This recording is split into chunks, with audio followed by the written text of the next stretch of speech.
To lead the Skol chant and sound the Yeller horn, please welcome the 31st Adjutant General of the Minnesota National Guard, Major General John Jensen.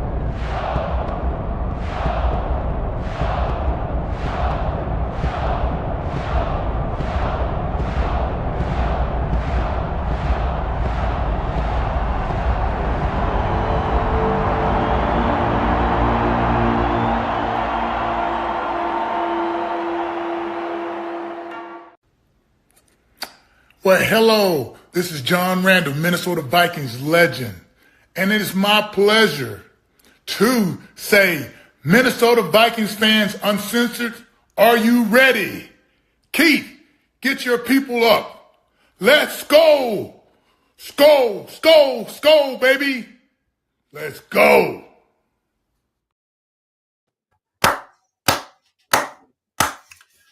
Hello, Vikings fans. Welcome to the Let's Skol Show in week 4 of the offseason.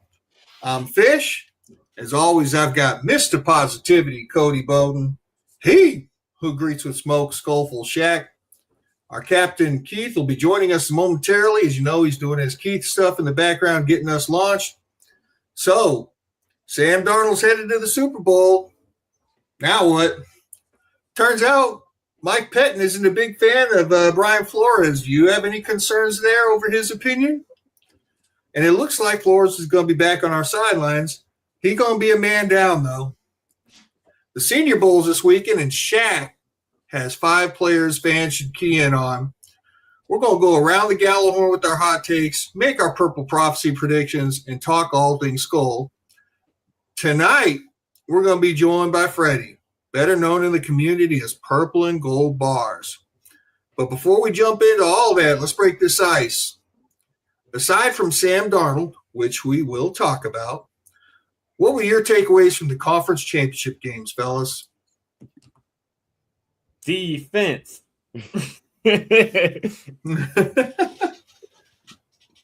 Where was this Sam Darnold for us last year? That's my fucking takeaway for it.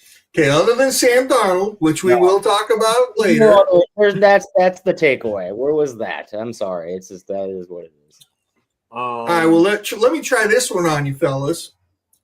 The Denver Broncos made it to the AFC Championship game and lost and fired a coach, their OC, saying that's not good enough. And here we are. Well, our O-line coach left. Don't know that we even fired him. We didn't renew him or something. I mean, how do you feel about how they're not going to tolerate that versus us just being Minnesota nice? What say you, Captain? What's going on? Yeah, I don't think we're going to end up firing anybody. And, yeah, it was crazy to see them say, yeah, not good enough. We went to the conference championship. Our starting quarterback got injured. We were playing in a blizzard. Our kicker missed, 3 field goals? Yeah, let's go ahead and get rid of the offensive coordinator.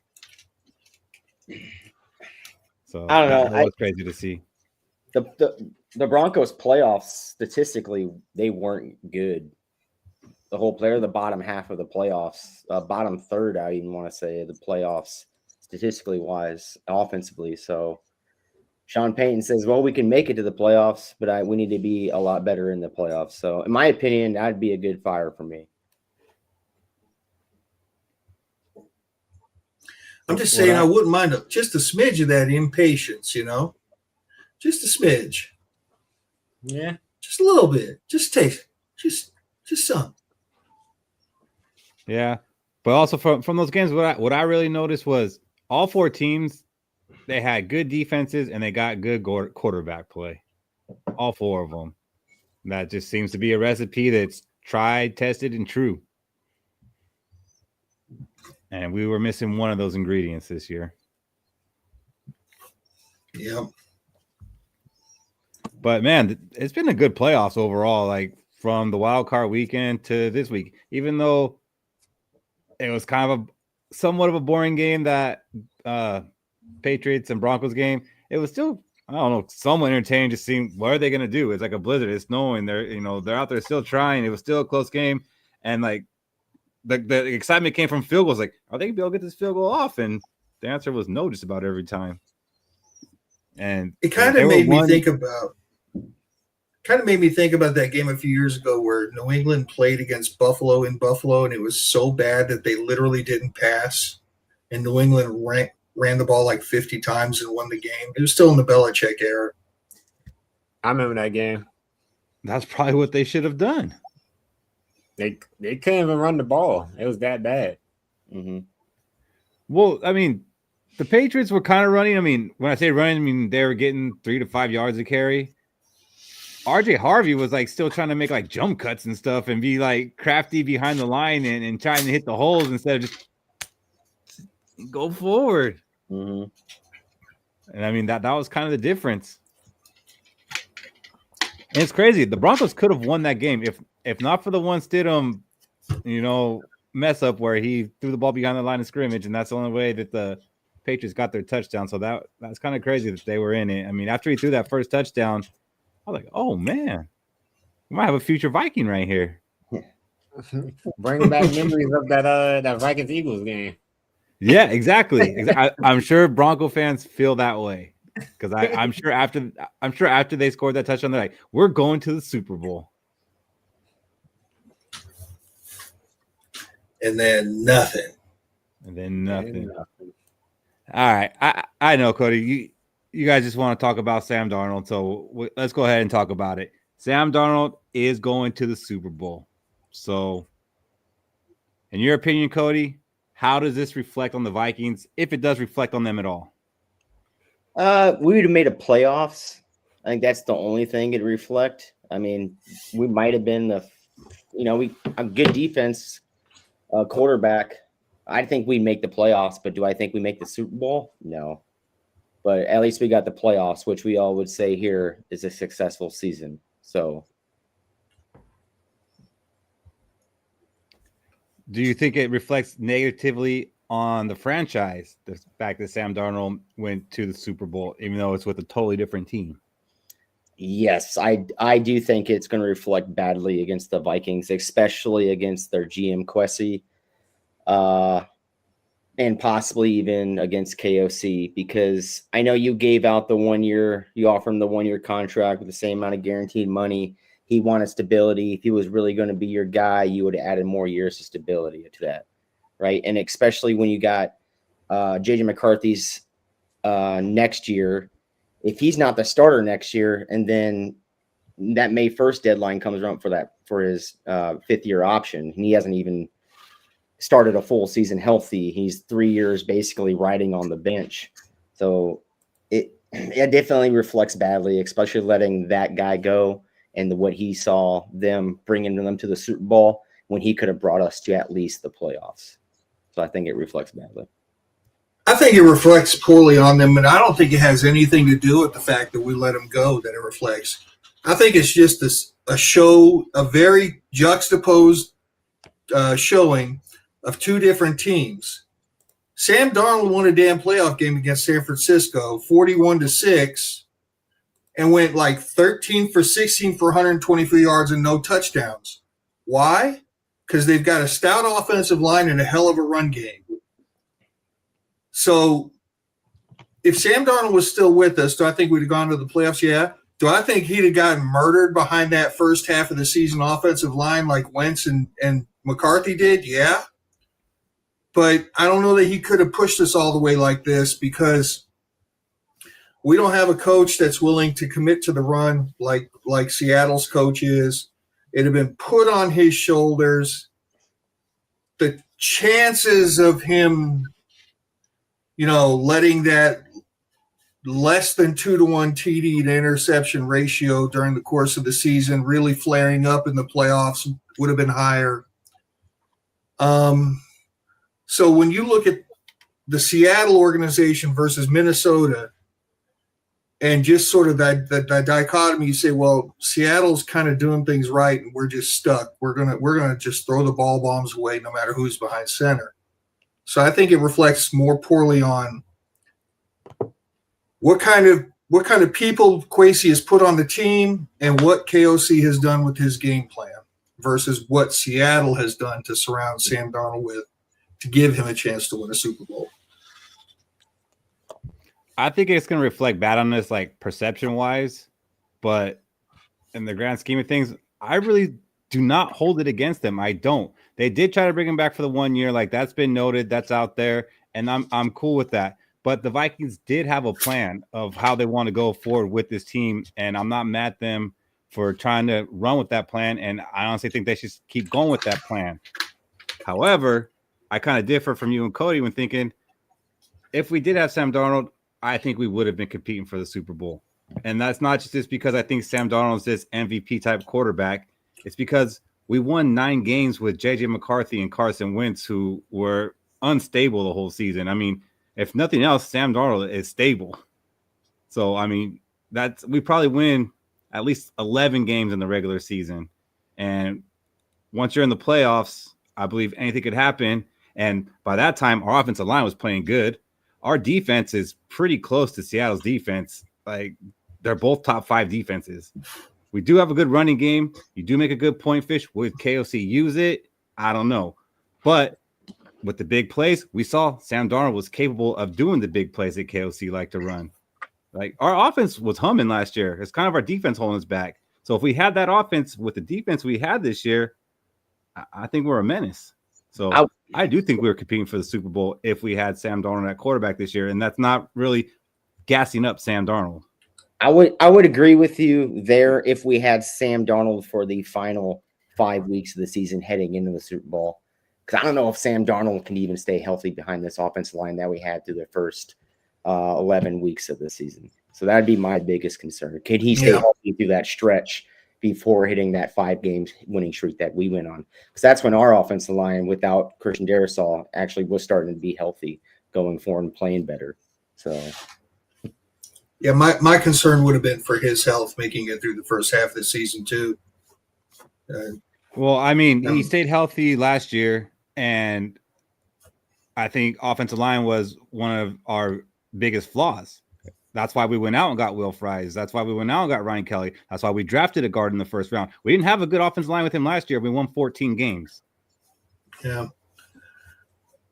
There's a reason why he's self-destructed, though, Keith. And I'm just saying, for as bad as our offensive line was a year ago, the first half of the season, it was like historically bad. I mean, they were literally imploding. We saw it. We saw it live. We saw them not be able to hold a block and just right. And it was still a winnable game if we had a quarterback that could complete some passes. We also saw some bad quarterbacking when he had opportunities. We saw one good pass from J.J. McCarthy in that game. Yeah. No, I get it. I'm just saying that my concern would have been for him to make it out healthy. You had one quarterback, high ankle sprain. Then you had another quarterback who his arm was falling off of him and he was still playing with a brace, and I'm just saying my concern would have been him making it out of that healthy. I don't know that he could have done it. I don't know that anybody could have done it. Yeah, that 4-8 stretch we went on. I don't think it would have been a 4-8 stretch. So, Shaq, you're being awfully quiet here. There's not much to say, I mean, I feel like we probably could have made it to a deeper playoff run this year. Don't know if we would have made it all the way to the Super Bowl, but I feel like we all was under the assumption that Sam Darnold could not get better with us, even though last year was his one and only season with us. And typically, players generally do better their second year in the same system versus, their first year. So I feel like maybe if we would have kept Sam Darnold, he would have probably been even better than he was for us last year. And there was a lot of the plays where we seen either Wentz or J.J. McCarthy. The receiver was open deep, but they just couldn't hit him deep due to the offensive line sucking or miscommunications.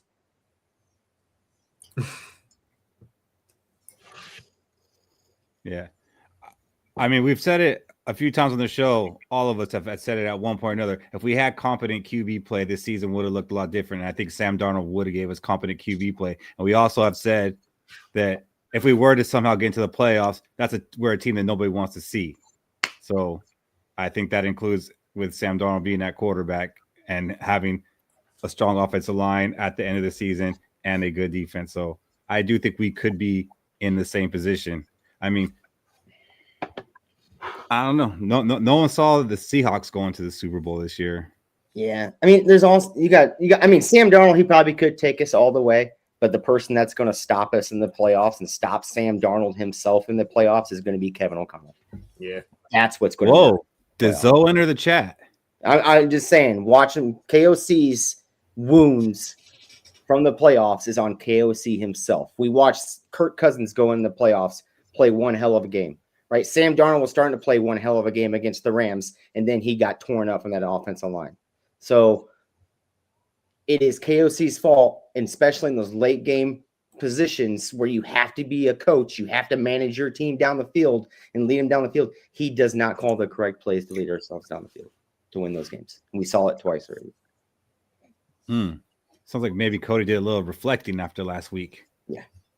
I still keep him KOC though. So yeah, it's just KOC. Wait, is Cody going against his New Year's resolution? No. Okay. No. The guy's off limits. KOC, So- he does need to adjust. Do you guys think that Sam Darnold going to the Super Bowl and potentially win the Super Bowl makes Kwesi and KOC seat any hotter than it already is after missing the playoffs this year? I could only hope. Something, please, God, wake the Wilfs up. Please make them put some pressure on and go, I don't care if I even agree with it. It's just like, Wilfs, Mark, Ziggy, realize something. Realize that your GM, I know you just extended him, but by God, your GM can't draft worth shit. His free agent's flubbed. He's absolutely hamstrung this team. Your quarterback whisperer can't develop young players. Put an ultimatum down. Do something. Make them respond and perform.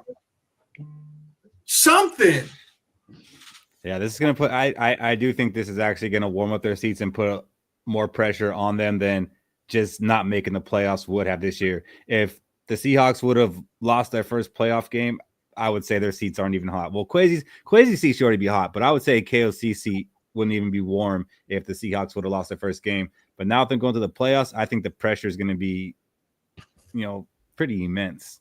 Alex Hortis just made a comment, and if that happens, if that doesn't make the seats boiling hot, if Darnold wins the Super Bowl MVP, there it is right there. That puts a big spotlight on it. Because you can't hide behind, the only reason Darnold won is because the defense, the team carried him, all that stuff. If he wins the MVP, you can't hide from that. If I'm KOC, I'm looking back at who got fired this year or got let go by teams. Oh, you tell me 2 Super Bowl winning coaches got fired or let go this offseason? Yeah, my seat's probably a little warm. I should probably figure some things out. And Unk has crossed the threshold. Attaboy, Unk. Yes. I'm still staying level-headed about this just because a lot of this anger from Viking fans is hindsight. Back in February, March, nobody wanted to give Sam $100 million, except for you, Shaq, okay? When I say nobody, you are not a part of that. But nobody wanted to give Sam Darnold $100 million. If we would have signed Sam Darnold to a $100 million contract back in March, there would have been a mutiny. And when the Seahawks gave Sam Darnold a $100 million contract, Seahawks fans didn't even want him.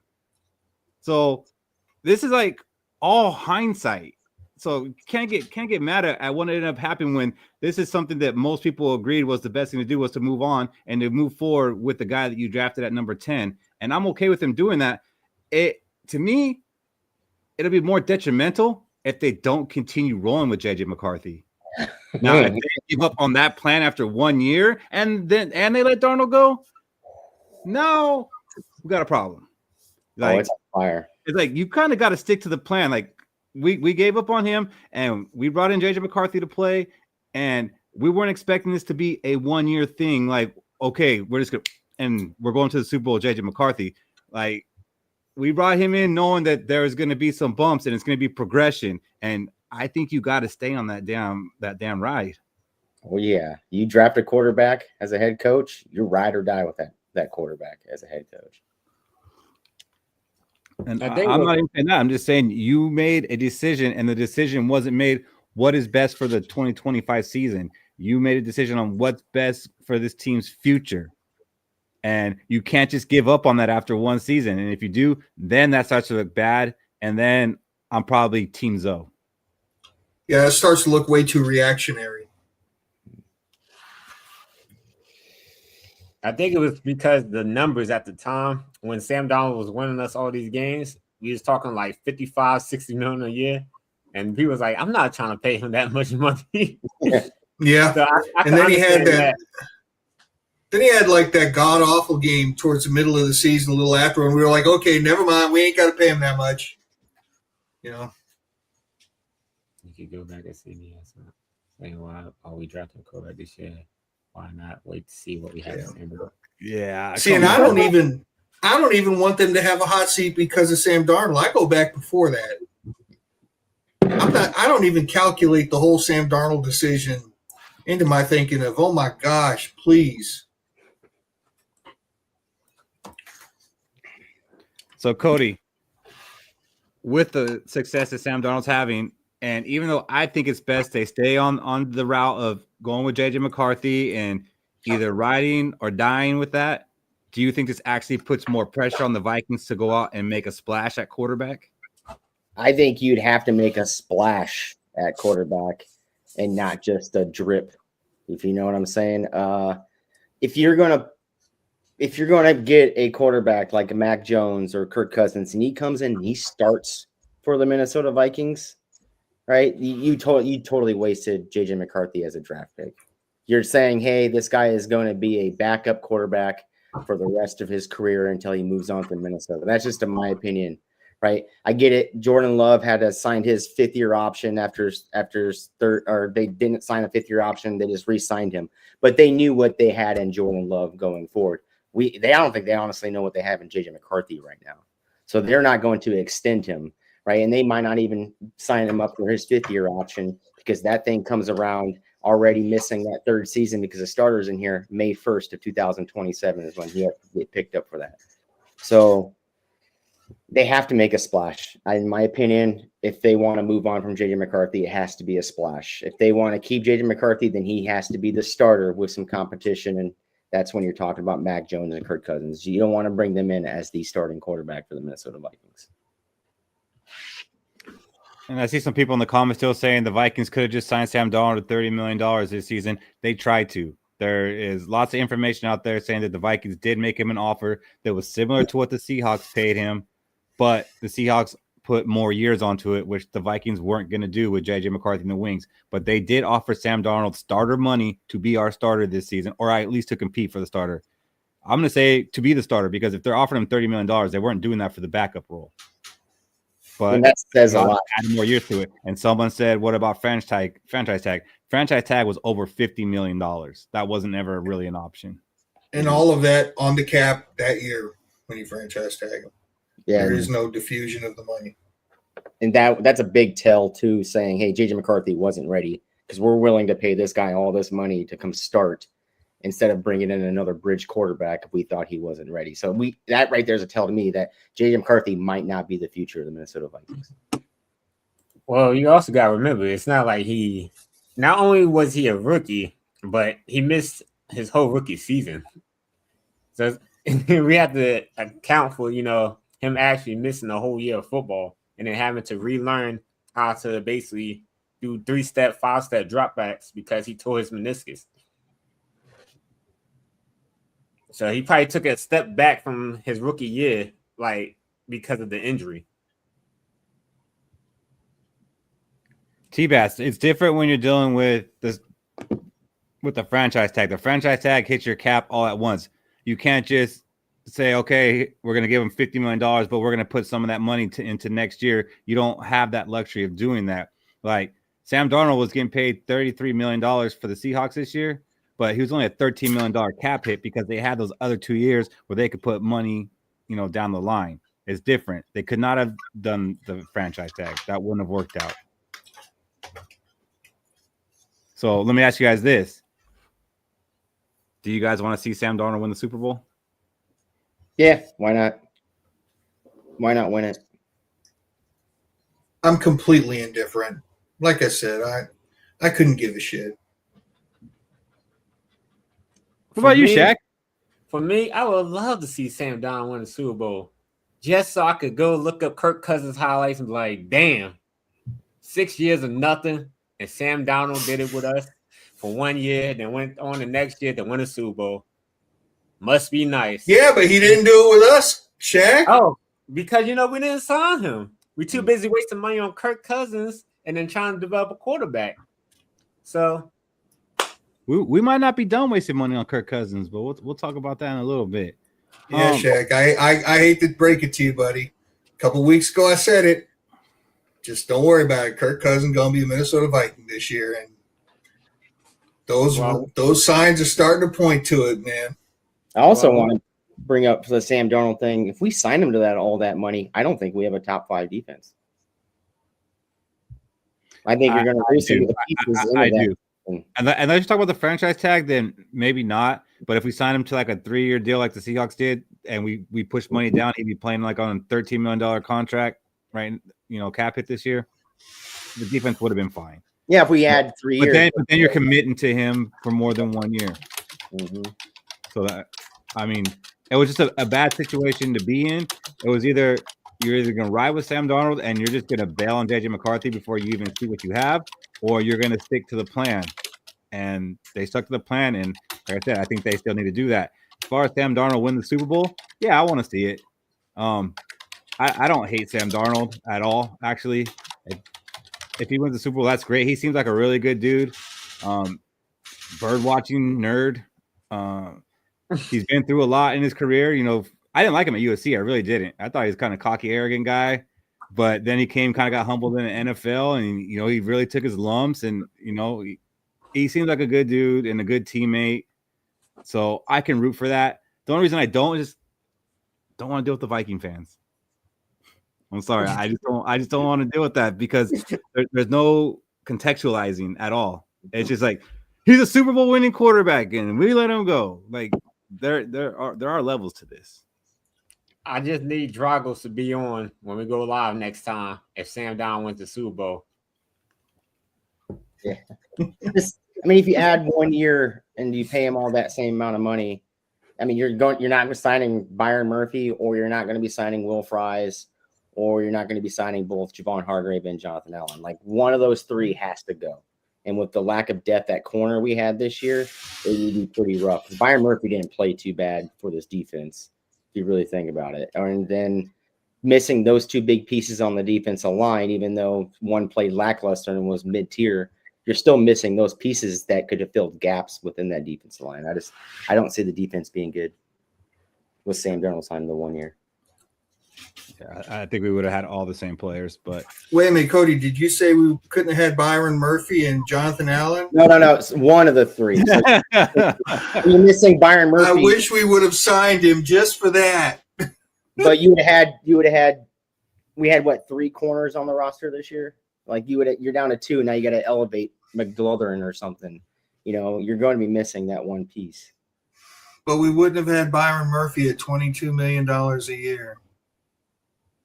It was sitting back. There are a lot of cornerbacks that got signed that were better than Byron Murphy this year. That got signed for less money than Byron Murphy did. Isaiah Rodgers being one of them. He had one good game and couldn't tackle a crap for the rest of the season. He had one, but he still played better than Murphy. One bad game. Murphy was steady. Ramsey could have had Ramsey. Crap. All right, well, let's go ahead and bring on our guest. We got, we like to bring on a Viking content creator every week during this off season. And right now we got Purple and Gold Bars. What's up, Freddie? What's going on, What up, gentlemen? dude? Hey. Man, it was great to meet you guys at Skol Fest, man. Yeah, it was. You were having a great time. Oh yeah. Oh yeah, Live and everything. it was great, man. I was having a good time, Yeah, I remember you. You're the one that put us on your thing, and then it was just like bouncing out, going to eat. And we were just like, I was going wild, boys. I was going wild. You know what I mean? Hey, let's go, guys. Here. Yeah, it was a good time, man. It was a good time to meet you guys. You guys are good dudes. Thank you for having me. It's always a pleasure to hang out with you boys. So, what are your thoughts on this whole Sam Darnold thing? I'm a little bit on the indifferent side, like Fish. It doesn't really matter one way or another, because before the season last year, I felt like I was one of the only guys that was like, let him do what he can do. You know what I mean? And I was kind of okay with him. I wasn't like shouting at the top of the roof, that he's going to be the best quarterback in the league or nothing like that. But I was like, hey, we got a solid team around him. He should do okay. You can't go top of the draft and not have some skill sets to be able to work with, right? So it was just, we'll see how he works with his floor, because we know he's got a high ceiling. You don't go number one without having a high ceiling. His floor got beat down so bad in New York, and then everywhere else that he was before Shanahan and KOC got a hold of him. So I was like, hey, you never know. I played Moneyball with it, and I predicted on the high side a 15-win season and on the low side a 10. So he ended up winning 14. I was really happy. I like the guy, so I want him to do good, even though I'm pretty critical, because I know what he is as well. Like, it's easy to say, we'd be in the Super Bowl, now, but after the season last year, I think everybody expected the Eagles to be a good team. Who else that just fell apart? The Commanders, you know what I mean? All these teams, the Lions, you know what I mean? the Lions. Thank They're you. supposed to be really good, that have Sam Darnold's number, and all of a sudden they just fell off, right? So had we known that everybody was going to be trash and it would be, the 49ers with half a roster and the Bears in there, squeaking in on a last place schedule, but I would have been like, hey, let's keep them, but we wouldn't have known. And I'm happy that he landed in a good place, and it is what it is. You know what I mean? He had one bad game and one good game, and that's kind of Sam Darnold in a nutshell, right?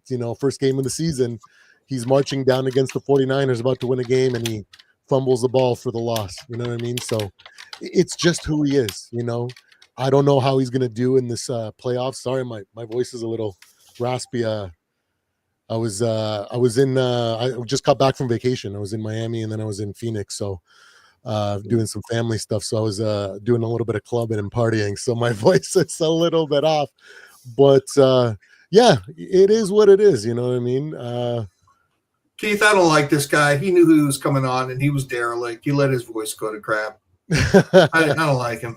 But I didn't know. You only got a text a couple days ago, and I was already like partied out after a couple of weeks. So you know what I mean? You can't say no when Keith comes a calling. You know what I mean?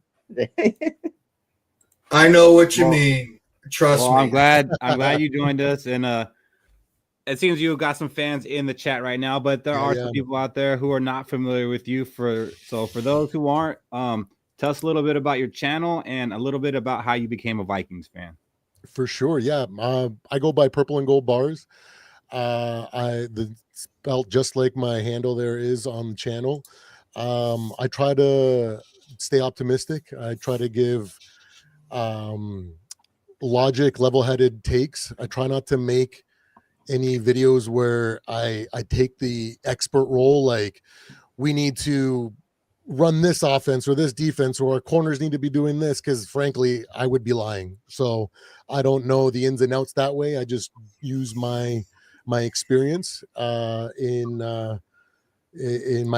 just my everyday life and my careers to kind of base my judgments, and I try to look at it through a logic based lens, and I try not to let hindsight or bias get the better of me, even though we are Vikings fans.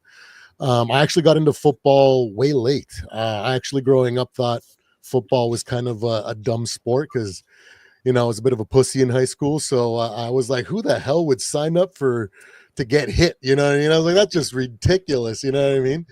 And then in college, I got into MMA. I started training in boxing and striking. And my college roommate was like, bro, you're into MMA and all these contacts, UFC, you know, like, why aren't you a football fan? I was like, I just thought it was stupid growing up and I've just never invested in it.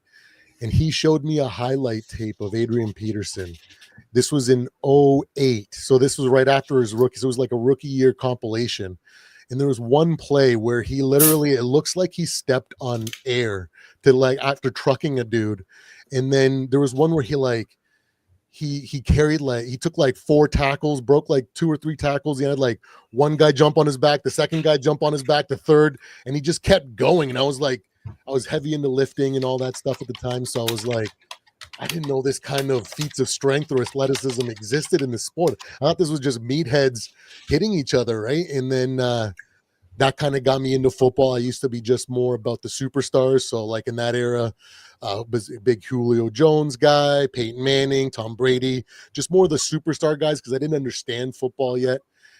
And then I just watched the Vikings because Adrian Peterson was my guy. And slowly and surely, I became a Vikings fan.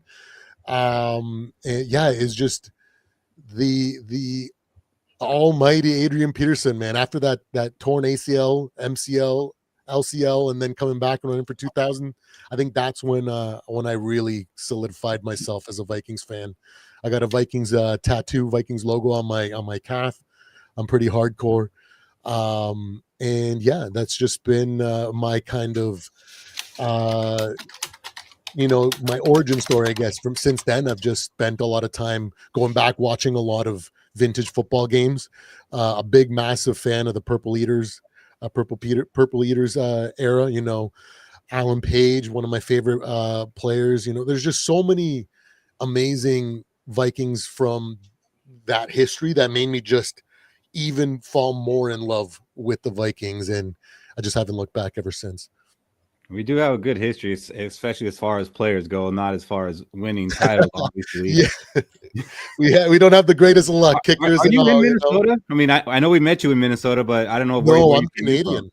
I'm Canadian, so I'm close. Oh. Actually, like an hour away from Detroit. So at that time when I started getting into football, the two teams Canadian were the Bills and the Lions, and they were hot garbage at that time. So it was like, I'm not going to fault. Like, I grew up as a Maple Leafs fan, and they completely destroyed my fandom. You know, like I just don't watch hockey anymore because of the Maple Leafs. I got a little bit into it when Jonathan Taves won the World Juniors and everything with that incredible shootout performance and whatnot. And then we went to the Blackhawks. I tried to become a Blackhawks fan, but the Leafs just destroyed my hockey fandom, so I don't really watch hockey anymore. And Vince Carter era, so that's my kind of basketball background too. So I just became a Vikings fan and never looked back. I've been to like 6 or 7 games now. And when I'm in Minnesota, man, like it feels like I got a very important question for you. Yeah. Actually, what is your record in going to Viking games? I've been to, the thing is that I've been to more preseason games than regular season games, and I'm 1-1 on regular season games, and I think I'm 2-3 on preseason games because I used to go to the third preseason game of the season because that was before when we had 4 preseason games. That was the dress rehearsal, remember, where first half the starters used to play and then they'd get the 4th week off, right? So I'd like to go then, that way I could get a good feel of what the team was going to be like. Plus it was difficult during work, you know. In the summer it's a lot easier to go and family and it's easier and stuff, but yeah, 1-1. This last one was horrible. I was about to say, was a Falcon game, is that your one loss? That was my one loss in the regular season. Yeah, Shaq, you're ruining it for everybody. So wait a minute, your only regular season loss was the game that Keith went to? Yeah. Hey, he's only been to one win. He's 1-1. Yeah, My first game was a win too. Unfortunately, my first game was with Keith. My first home game was with Keith also. My first loss ever in a Vikings game was with Keith. I'm 8-1. One of the most exciting wins, though, that I was ever at in person was actually a preseason game. It was against the 49ers. And I got because in the first half, we were getting stomped. And so we had club access. So I was down in the club area just drinking my ass off because I was like, this is a loss. Who cares? And I just wanted to be down there when all the players left the field. So I was getting hammered when we made a comeback. And at the very last play of the game, Taylor Heineke scrambled to the right, dove in for the game-winning touchdown as game expired. And I was just plastered and just losing my mind. Diggs signed my jersey. I got to That's pretty cool. Yeah, it was an awesome. I actually saw Diggs at the Mall of America the day before as well, but I was completely starstruck. I was like, I just pointed at him. I was with my girlfriend at the time, and I look over and I was like, that's Stephon Diggs. And I was just like mouth wide open, just pointing at him. And he looked at me and he gave me like the thumbs up, and then he just walked. He was with two of his buddies. And I was just like, what the you know what I mean? I was about to say something else. And I was like, this was before. That was the year of the Minneapolis Miracle, if I'm not mistaken. That is the same year. Because you said something about Taylor Heineke, and I was so mad when he got hurt because he looked so good in preseason. Yes, and then next thing you know, he breaking indoors with his foot, and he out for the season. He was plastered like Freddie was. That's I was because I was like, there's no way we're going to win this game. We were down huge. Brian Hoyer was the quarterback, I think, if I'm not mistaken. He started for the 49ers that preseason game, and we got hammered to start the game. And so I just went down to the club area and I just started drinking all the free beer. You know what I mean? So before I love the fact that when he said we got hammered, you could mean that two different ways. Yeah, the team was getting smoked on the field and I was getting smoked in the clubhouse. So it was a good time, man. But then we won. It was funny because I wasn't even on in my seats. I was just down there and I look over and I'm like, we're gonna win this? What the hell? So I'm like watching on one of the screens, holding a beer because I wanted to be on the railing for when the team came off, right? Because as soon as the team comes off the field, everybody swarms over there and you can't get up to the front. And so I really wanted to try to get Diggs's autograph, and he saw me again, he recognized me, and he signed my jersey. So it was one of my favorite Vikings memories. The first Vikings game I ever went to was actually in Detroit.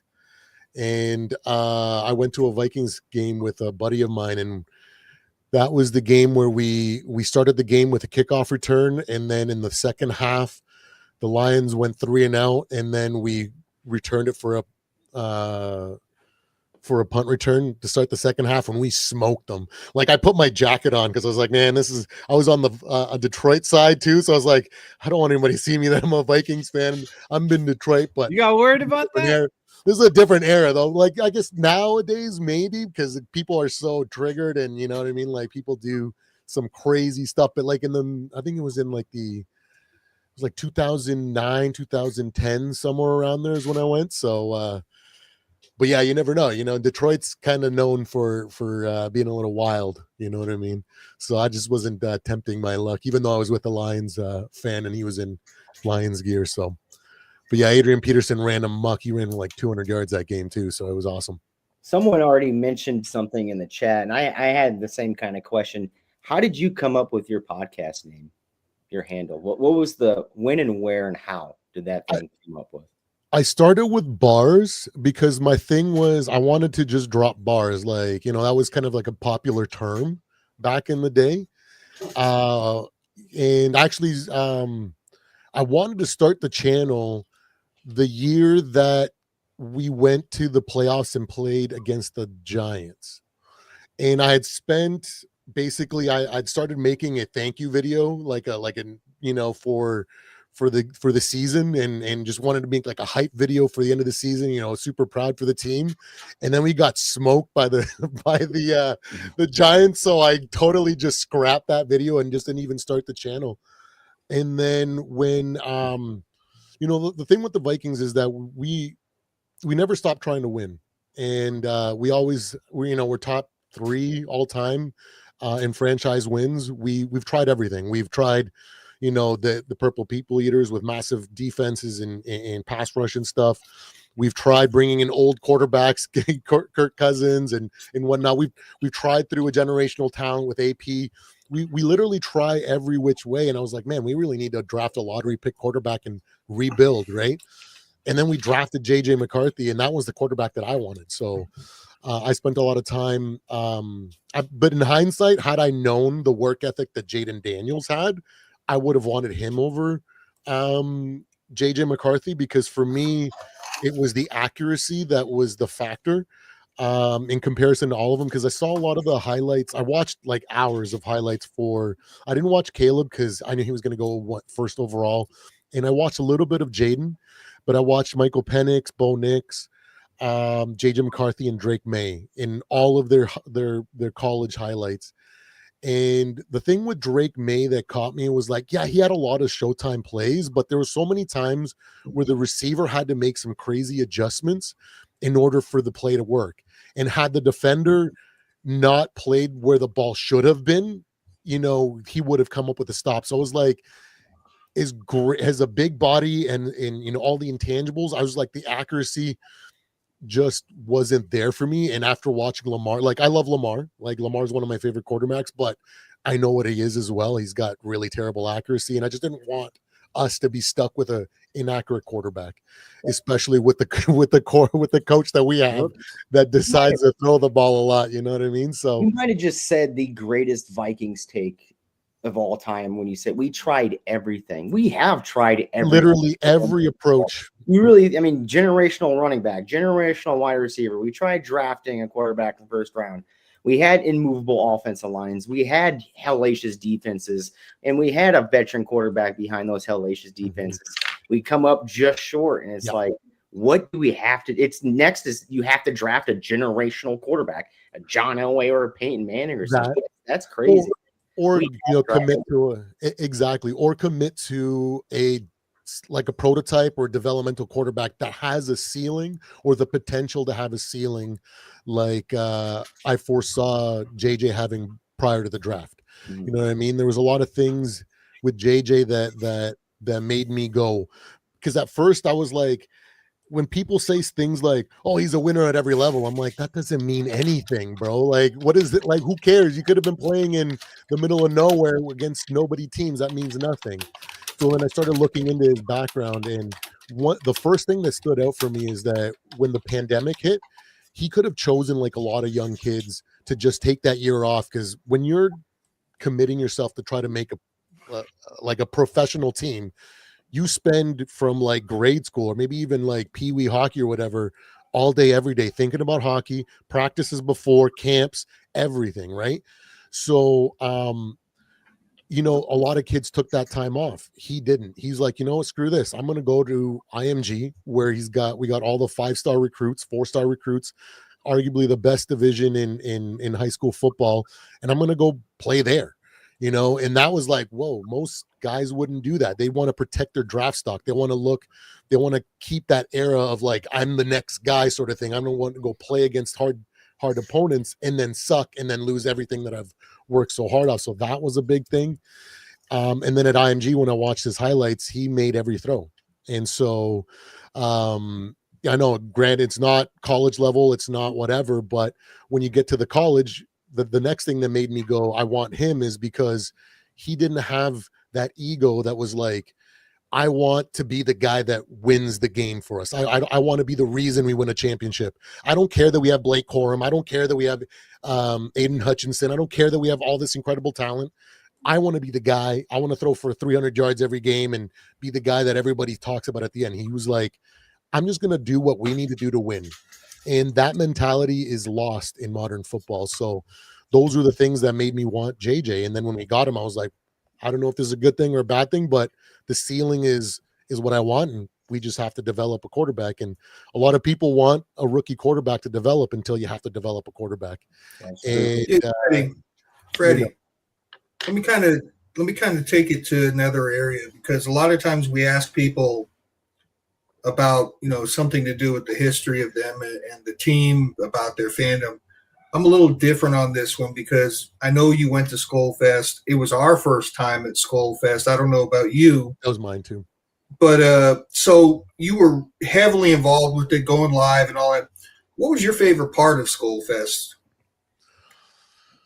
For me, it was meeting all the content creators and getting to touch base with fans. There's people that just like grabbed me. It was like, hey, and I was like, I was not expecting anybody because I only had like 150 subscribers at that point. You know what I mean? So I know I'm still growing. I'm still small, right? So it was really cool to see. I got to meet JJ. I got to meet his mom, which is a really awesome lady. And JJ's, JJ Vikings, for if you guys know him or whatnot, he's a pretty cool dude. Like to be that young and be that devoted to wanting to be, hey, Purple Passion. That's right. For him wanting to be, so committed, a man of Christ. I'm a godly man as well, right? So I'm a Christian, and for him to be so devout and to be so committed to what he wants to become, I just think it was very inspirational. Got to meet Rap, got to meet a bunch of people. So that was honestly the most important part for me. The event was great. The music was awesome. It was just awesome in general. Yeah, it was a good time. Like I didn't know what to expect. I just heard that there was a Skol Fest, and at first, when I first heard about Skol Fest, I thought it was like something. Oh, that's just what they do in Minnesota. They call it Skol Fest the weekend before the Vikings game, and like just everywhere it's just Kraken's. Like, no, man, like these dudes kind of just started this, themselves, and like it's like a grassroots thing. And it's been growing and growing and growing, and like every year they need to get a bigger venue. So that was actually really cool to be a part of, because after that we kind of tried to go around and find other Viking fans that were out partying and stuff, and they weren't. That was the spot where it was happening. Absolutely. It's funny because it's a guy from North Carolina that schedules and hosts a Skol Fest in Minneapolis. You know what I mean? So, big ups to Rap. I call him our fearless leader because from I got tapped into the Purple Gang through Zoe, right? So, and then by proxy watching, just like everybody gets, through the algorithm gets shown, and that's how I found you guys, right? So it was just awesome. Rap is a great dude. Everybody, like all the loyals from his chat and stuff that I got to meet, it was just stand-up people. Being Canadian, when I'm in Minnesota, it feels like I'm in Canada because everybody's so polite, don't you know? And you guys all sound alike. I mean, you sound like you're from Minnesota. Like the first time I went to Minnesota, I was like, man, they all sound like they're talking in Canadian. It's because they are extremely polite, very kind-hearted people. Talking in Canadian. Yeah. Yeah. I can stand behind that 100%. Okay, Fish, I heard it. Okay, I didn't need it to be repeated. But I got these perceptions pre-pandemic because that's why I went to more Vikings games. This last time Minnesota felt a little bit different, but then again, I didn't spend as much time going to the outlet malls or doing a bunch of shopping and just sightseeing and exploring. So I didn't get to connect with people. I was there more just for Skol Fest and the crew.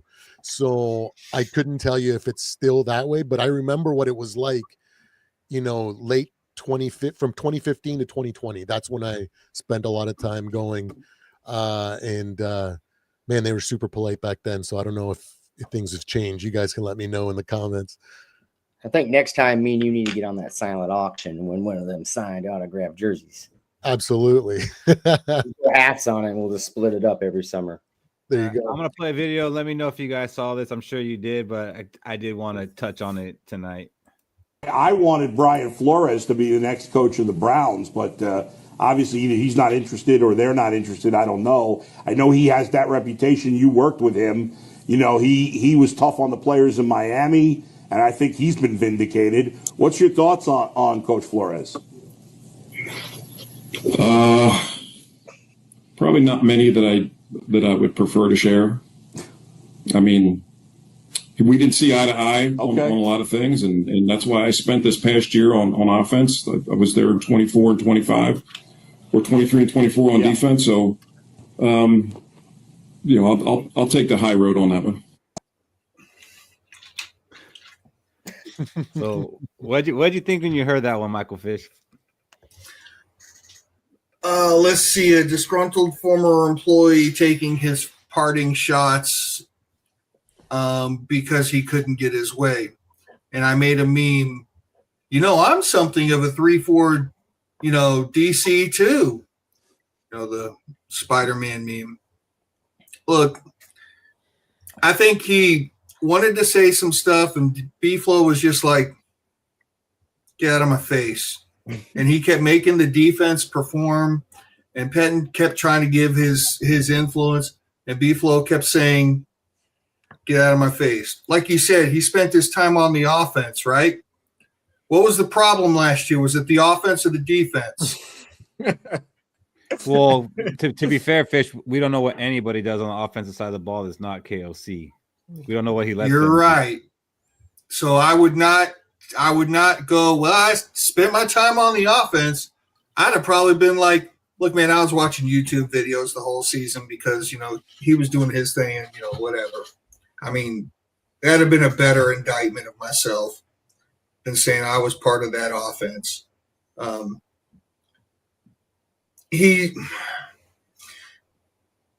appreciating him clearing the path. And I can understand if he didn't get along with B-Flow, why he would take his parting shots. But the fact of the matter is, the reason that we had a winning record and the reason that we won the games we did in most of them, and the reason why we had that 5-game win streak was because B-Flow had that defense standing on their head. We overperformed. We over-delivered on defense last year. And it was basically because of B-Flow. Yeah, I like how you said B-Flow kept telling him, get out of my face. There's something going around the media outlets right now is Mike Pettin told him to put a linebacker on a speed receiver, and Flores told him, no, you idiot. And so, there's that going on. So, yeah, get out of my face is probably the facts. Yeah. Do you think maybe at all that we're just taking B-Flow's side because we're Viking fans and we want him running our defense? I mean, B-Flow, does have a checkered past with other people that he's worked with before. I mean, there's a possibility, but you also have to take into consideration the fact that he gave up the ghost himself when he said, yeah, I was on the offensive side of the ball. So the defense performed. The defense did well. And him admitting he was on the offensive side of the ball took away any possibility for him to try to claim anything about the defense performing.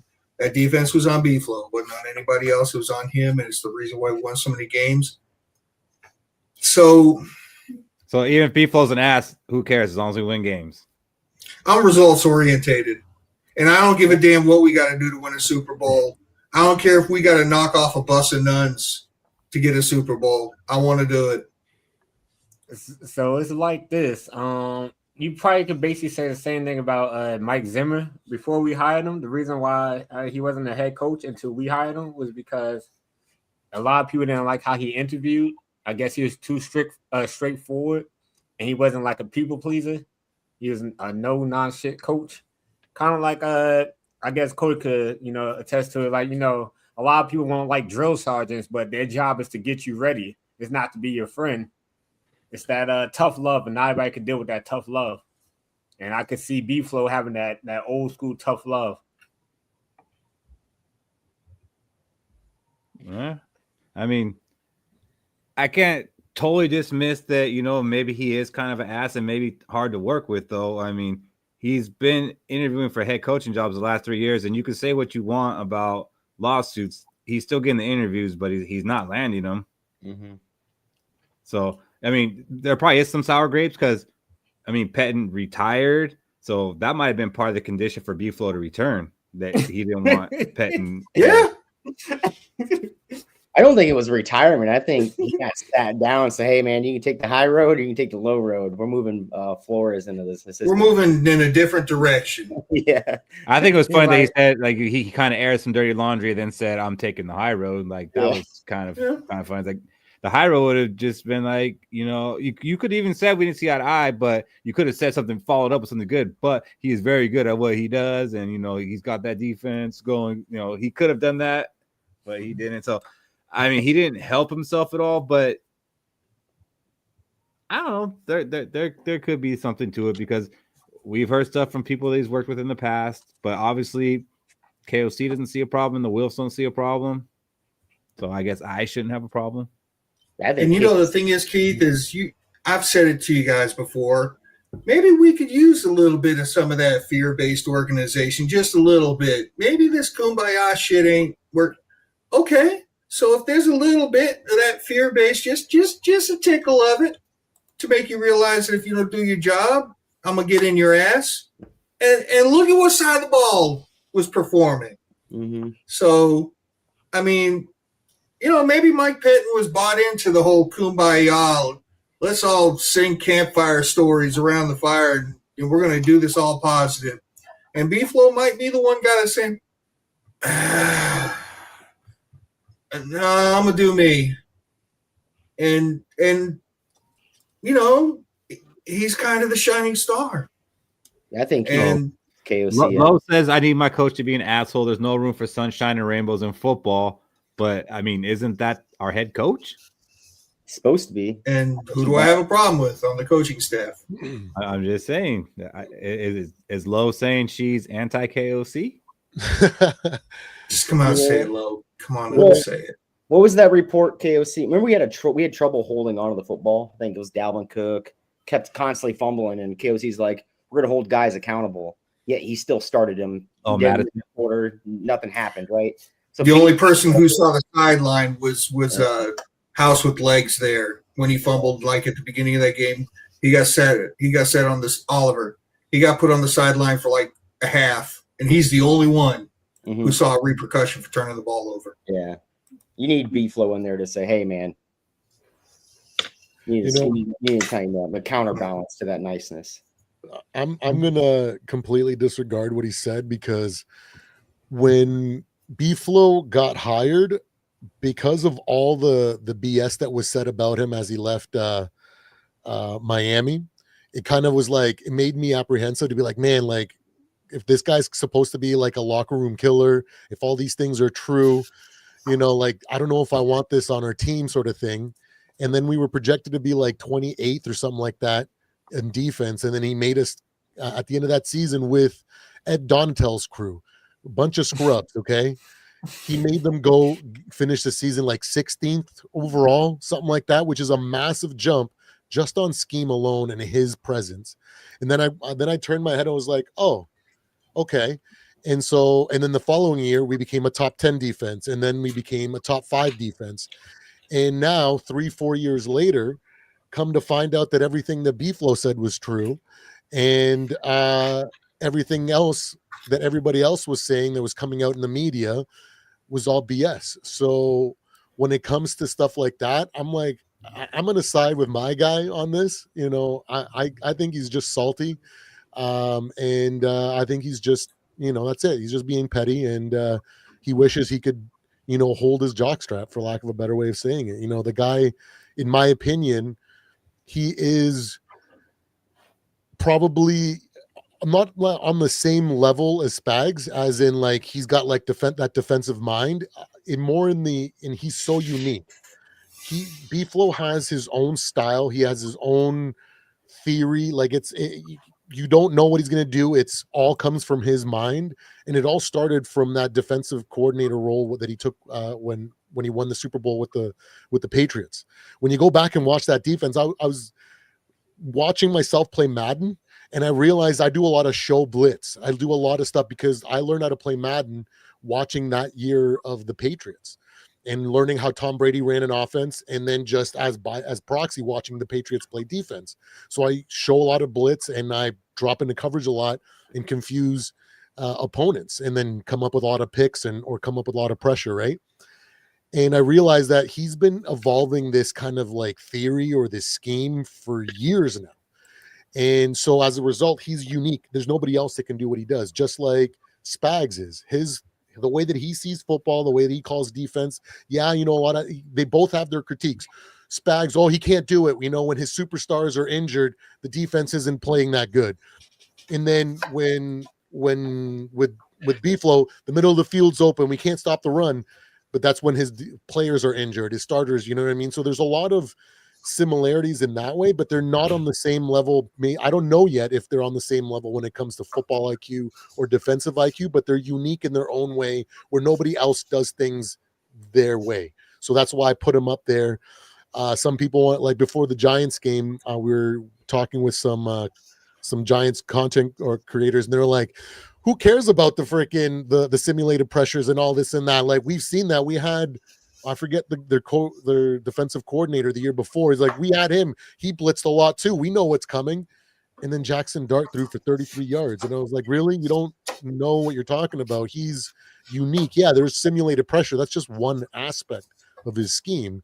And he's just a fantastic coach. And I think that if, for me, mid-season next year, if things aren't, we're at an above 500 level, if we're drowning in our own mistakes, I feel like it's going to be KOC's last year, and I think it's B-Flow's job after that, because I don't think he's going to get another coaching job outside of either Minnesota or him winning a Super Bowl with Minnesota and the defense being the reason why we win. Because in the words of the great George Carlin, he said, when you don't need a formal conspiracy to have one, when all these guys, all these owners, they hang out at the same country clubs, they part of the same, they graduate from the same Ivy League schools, they all have the same mutual interest, and they know what's best for each other. So they don't need to have meetings and be like, well, we got to blackball Brian Flores. No, they just know what's best for them and their crew. So they're not going to allow a guy that's suing them for racism and trying to take money out of their pockets through the legal system and basically pissing all over them to allow him to become the coach of any team right now. And it's going to take literally him moving an immovable object, as in KOC, or winning a Super Bowl and the defense being the thing for a team to stand, outside of the norm and be like, we'll take a chance on it. And we don't care if we're the black sheep of the league because he's got it. You know what I mean? So I didn't think he was going to get a job this season. I didn't think he was going to, and that's the way that it's going, right? Everybody got hired really quick. And I'm just happy that we got B-Flow for the next few years. And through his defense, this team is going to evolve. That's what I believe. Yeah. Did you notice, Freddie, like during the season, I thought there were times where I thought I was looking at Mike Zimmer's double-A gap mug look again with what B-Flow is doing. Sometimes, yeah, I don't know if he's pulling old tape and seeing what worked with certain types of players that we have that are similar to other guys. Because to me, another thing that also made me think about that, before Dallas Turner got his opportunity to be an edge rusher again, he was reminding me a lot of Anthony Barr. He was doing all the stuff that doesn't show up on the freaking paper, and he was just everywhere, filling in gaps, just doing all the dirty work that doesn't show up on the stat sheet. And I was like, what the hell is going on here, And then we saw him get some pass rushing duties when Grenard got injured. And I was like, oh, okay. And last year, before, a lot of people were like, he's a bust, this and that. I'm like, yeah, but B-Flow's system, you need to know the system. You can't just be drafted and be such a dominant player and just be thrown in the mix. If you don't know how to run every aspect and know what to do when everything is called, you're not going to play them on the field, even if you are the best pass rusher on the team. Like if you can't drop into coverage, if you don't know what to do in certain situations, you're going to be sitting on the pine, especially for B-Flow, right? So, and then at the end of the season, he started getting more reps because he started understanding the defense. And then this year he's flourishing and he's looking good. And I'm excited to see what he does next year. Cody, do you think that Brian Flores ends up getting that assistant head coach title, like we haven't heard anything about it yet. Maybe they're waiting to see if he does or doesn't get a head coaching job. I don't think he will. I think the only one open now is the Cardinals because I think the Rays are pretty much settled on Kubiak, and I think he interviewed with the Cardinals last year, so I don't see that happening this year. So pretty much he's with us. Do you think they're going to end up giving that title, or do you think maybe KOC's like, I don't need an assistant head coach? I think he already has that title right now as we're speaking. I think it's already in place. It's just you don't hear about those little things like we're missing all sorts of coaches that we didn't know we had coaches for right now. Like I think it's up to 5 we still need on this team. So it's like one of those situations. I do think he's going to be the assistant coach, and I do think he is the assistant coach right now. It just we don't know about it. Yeah, and he probably got paid too. Oh yeah. Like I wonder if we're ever going to hear those numbers. I don't think so. Are you guys surprised that he didn't get the Steelers job and that they actually went with Mike McCarthy? Like that one kind of seemed out of left field to me. I thought to like who they were interviewing, then all of a sudden it's Mike McCarthy. I thought for sure that was the team that was going to take a chance on him because they don't care. You know, the Rooneys have like FU money. You know what I mean? So they don't care if they, you know, become the black sheeps. They'll do whatever they want. You know, so I was like, that's when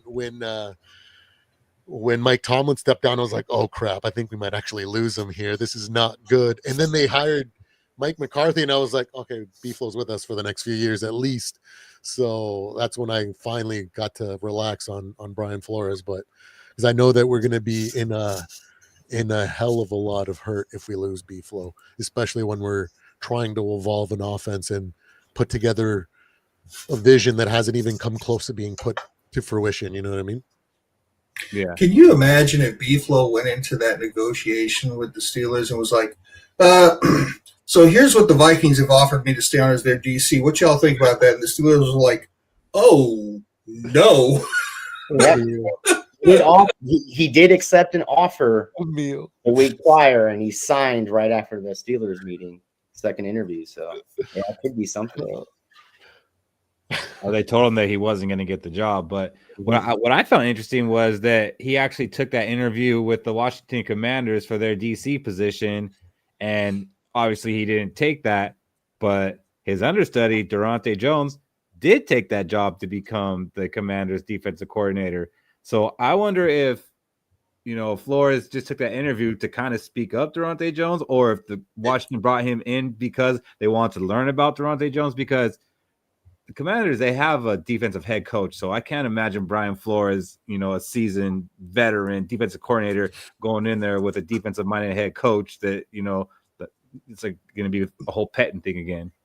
But that was kind of interesting to me that he did take that interview, and that's where Durante Jones ended up going, because Jones ended up being a really hot name. And last year we kind of laughed about the whole Grant Udinski thing when he left to go be the Jaguars offensive coordinator. Like, oh, Grant Udinski, who is that guy? Like, I didn't even know he was on this team. That, but very funny. He became a hot name as far as a potential head coach this year, and our offense went down. So I'm not discounting any assistant coaches and what their impact might have been. So I hope that he wasn't a big part of our defense. I hope we don't find that out. That's a great point. Yeah. Because it's hard to tell how much B-Flow delegates, right? He spends a lot of time crafting up the scheme and the game plans, and how much he delegates for the coaches to actually work the team to get them ready to do what he wants them to do. In the positional coaches, how much they play a big factor. But hopefully, because B-Flow is one of those guys that he needs to be the guy that drafts his players. He needs to be the guy that chooses his free agent defensive players. And I think he needs to be the guy that interviews and chooses his coaching staff, because you can't just be a really talented anything and then assume that you're going to be playing good in B-Flow system. So before that, like on my season finale show with Q-Dog, I said, the Wolves better just give him a blank check. Tell him, yo, and like, tell him, bro, if this doesn't work out with KOC, you're going to be the head coach. Like, keep this under wraps between us. But this is what's going to happen if things go sour. but and say you got all the first say and the only say on who we draft at defense, who we pick up as defensive free agents. Screw what Kwesi says. You are the one that runs that defense, and just give him full control because he deserves it, man. Like, to go from what we had with that Donatel to a top 5 and at times looking like a top 3 defense, like, he deserves it. Yeah, well, let's hope like that's what the Wolves told him, that you're gonna have control over free agents and over the draft picks on the defense, and let's hope he didn't already have that previously. Yeah, we don't know. That's the thing. When you don't know what's behind closed doors. What if it's been him making these draft picks and these free agent calls and they just haven't been working out? Like, we don't know. What do you think is crazy that when we watched the Harrison Smith final game or supposedly final game, there's like a lot of us that said he could be a coach on this team. And who did we just lose? The safeties coach, the DBs coach, the pass game defensive coordinator, manager, or whatnot you call him. Could Harrison Smith possibly fill that role, since it is a lower entry level role to put him in to start with? Well, that depends. Is he done playing football? No, we still don't even know what his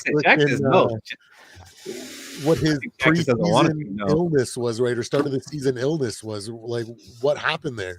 You know, nobody still knows. Was it something serious, or was he just tired and didn't want to freaking, you know, wasn't in shape and needed time to get? We don't know. Well, right? It did seem like he got stronger as the season went on, and so maybe he doesn't want to go out with the season like that. But Shaq, you got sources. What are you hearing? I'm hearing that he's gonna come back. He's probably not gonna sign yet, or announce he's coming back until probably maybe like closer to the draft. He's probably gonna take his time because there's no rush to announce, "Oh, I'm coming back this year." Right? What's the rush someone telling us? He has all the way into literally preseason. And if he was going to retire, that could have been announced. There's no reason not to say that, right? So pretty much. So at least there's a decision still to be made by him. He hasn't made the decision yet. The defense is different. Imagine if he announces his retirement after the draft. And that maybe puts the kibosh on us trying to do something like move up for Caleb Downs. No, I don't think we do anything thinking about him. I mean, because I think he becomes like you said, he could become a coach, but he's just a coach on the field. He basically is. Mm-hmm. When him and Cashman are out there, it's kind of like me when I coach my daughter's 6-year-old team. We're in the outfield and we're telling them what to do when the ball gets hit.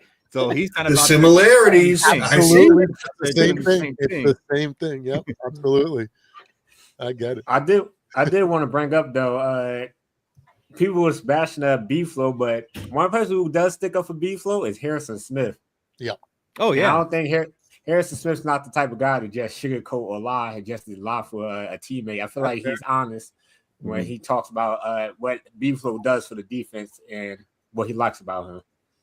Oh, no doubt about it. I think if B-Flow ended up going and taking the Steelers job, we would have heard Harrison Smith retire the next day, or we would have heard Harrison Smith intends to sign with the Pittsburgh Steelers. Yeah. Well, Shaq, I think also, you know, Harrison Smith, he's seasoned, right?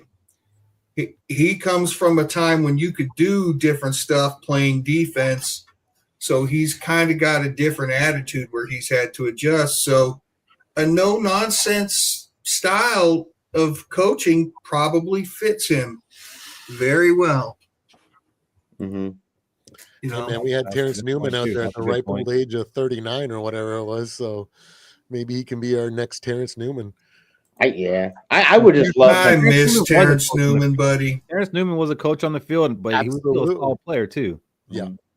I would love Harrison Smith at that coaching position of the DB's coach, because like you said earlier, Gold Bars, you said, how much control does Brian Flores have? So how is Durante Jones doing things? Harrison Smith doesn't need hardly any much control. He can learn that first year, you know what I'm saying? So that'd be something pretty cool to see if that does. Look, buddy, and it's a fishism. I've already heard Harrison Smith's coaching style. Sign me up.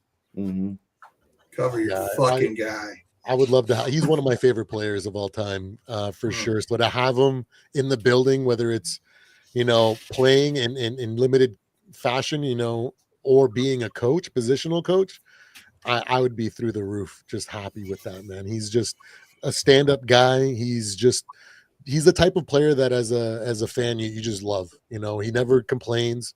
He's a gentleman. He's never causing trouble. He's never got any rumors about him. He's just a quiet family man that does his job, and he does it at a high level, and he controls things on the field, man. It's unreal. So yeah, it'd be good to have him back. Also on the coaching side, last week I was pounding the table for offensive line coach Dwayne Ledford. Well, he ended up signing with the Ravens, so Vikings missed out on that one. And now it sounds like the Vikings might just stay in-house and promote Keith Carter, who was an assistant offensive line coach last year. And I don't know if you guys remember when we originally signed him, a few of his former players came out and kind of spoke against him, kind of in the same way Brian Flores had been talked about from former players. He's kind of a no-nonsense guy and coaches hard. And some of his former players says that contributed to older players' injuries because he works them so hard in practice. So I don't know, maybe that's another sour grapes thing, but he didn't come with a great reputation. But my question is, do we really want to keep this in-house and stick with the guy who's been a part of this offensive line that we think was a major weakness for this team? Or would you like them to go out and get somebody fresh? Well, I tell you what, much like in the hero arc of B-Flow, right? Did he learn something? Did he learn how to find a certain level of moderation? Because, okay, what did the former players say, Keith? They said that his instillment of work ethic on the offensive line caused older players to get injured. Great. Our offensive line is pretty damn young, except for, on the right side, right tackle. I'm not thrilled. I'm not excited, but I do look at the possibility of, okay, wait a minute. Maybe there might be some accountability if he's the offensive line coach on the offensive line. And even if it's just on that part of the offense where there's some actual real accountability, it could help the offense grow by leaps and bounds. Okay. I wonder. Fish doesn't want good cop, bad cop. He wants all bad cops. Well, I'm kind of with the Keith Carter hire and keep it in-house, because I'm thinking as your Minnesota Viking, you let go your offensive line coach, right? How did your offensive line steadily get better through those last weeks and the end of the season, right? Like it goes tremendously better than it was at the beginning of the season. Did the assistant head offensive line coach maybe take over because the other offensive line coach was incompetent and couldn't do the job? And that's why he was let go and we're bringing him up. So it's like we don't know what happened in the background, but if I had to guess, that's what I think probably might have happened. That's a fair assessment. The only other name that I've heard them mention is the guy from the Miami Dolphins, their defensive coordinator, I guess, or offensive coordinator. I guess he's available, and he's really known for developing tight ends. So that might be something to look out for. I mean, offensive line coach, again, not sexy, not exciting, but it's something that's happening. Keith, I just want to say one thing, though. That if Keith Carter becomes the offensive line coach with his reputation in check, I'm sorry, I will be ending my bid to join the Minnesota Vikings offensive line. It's over.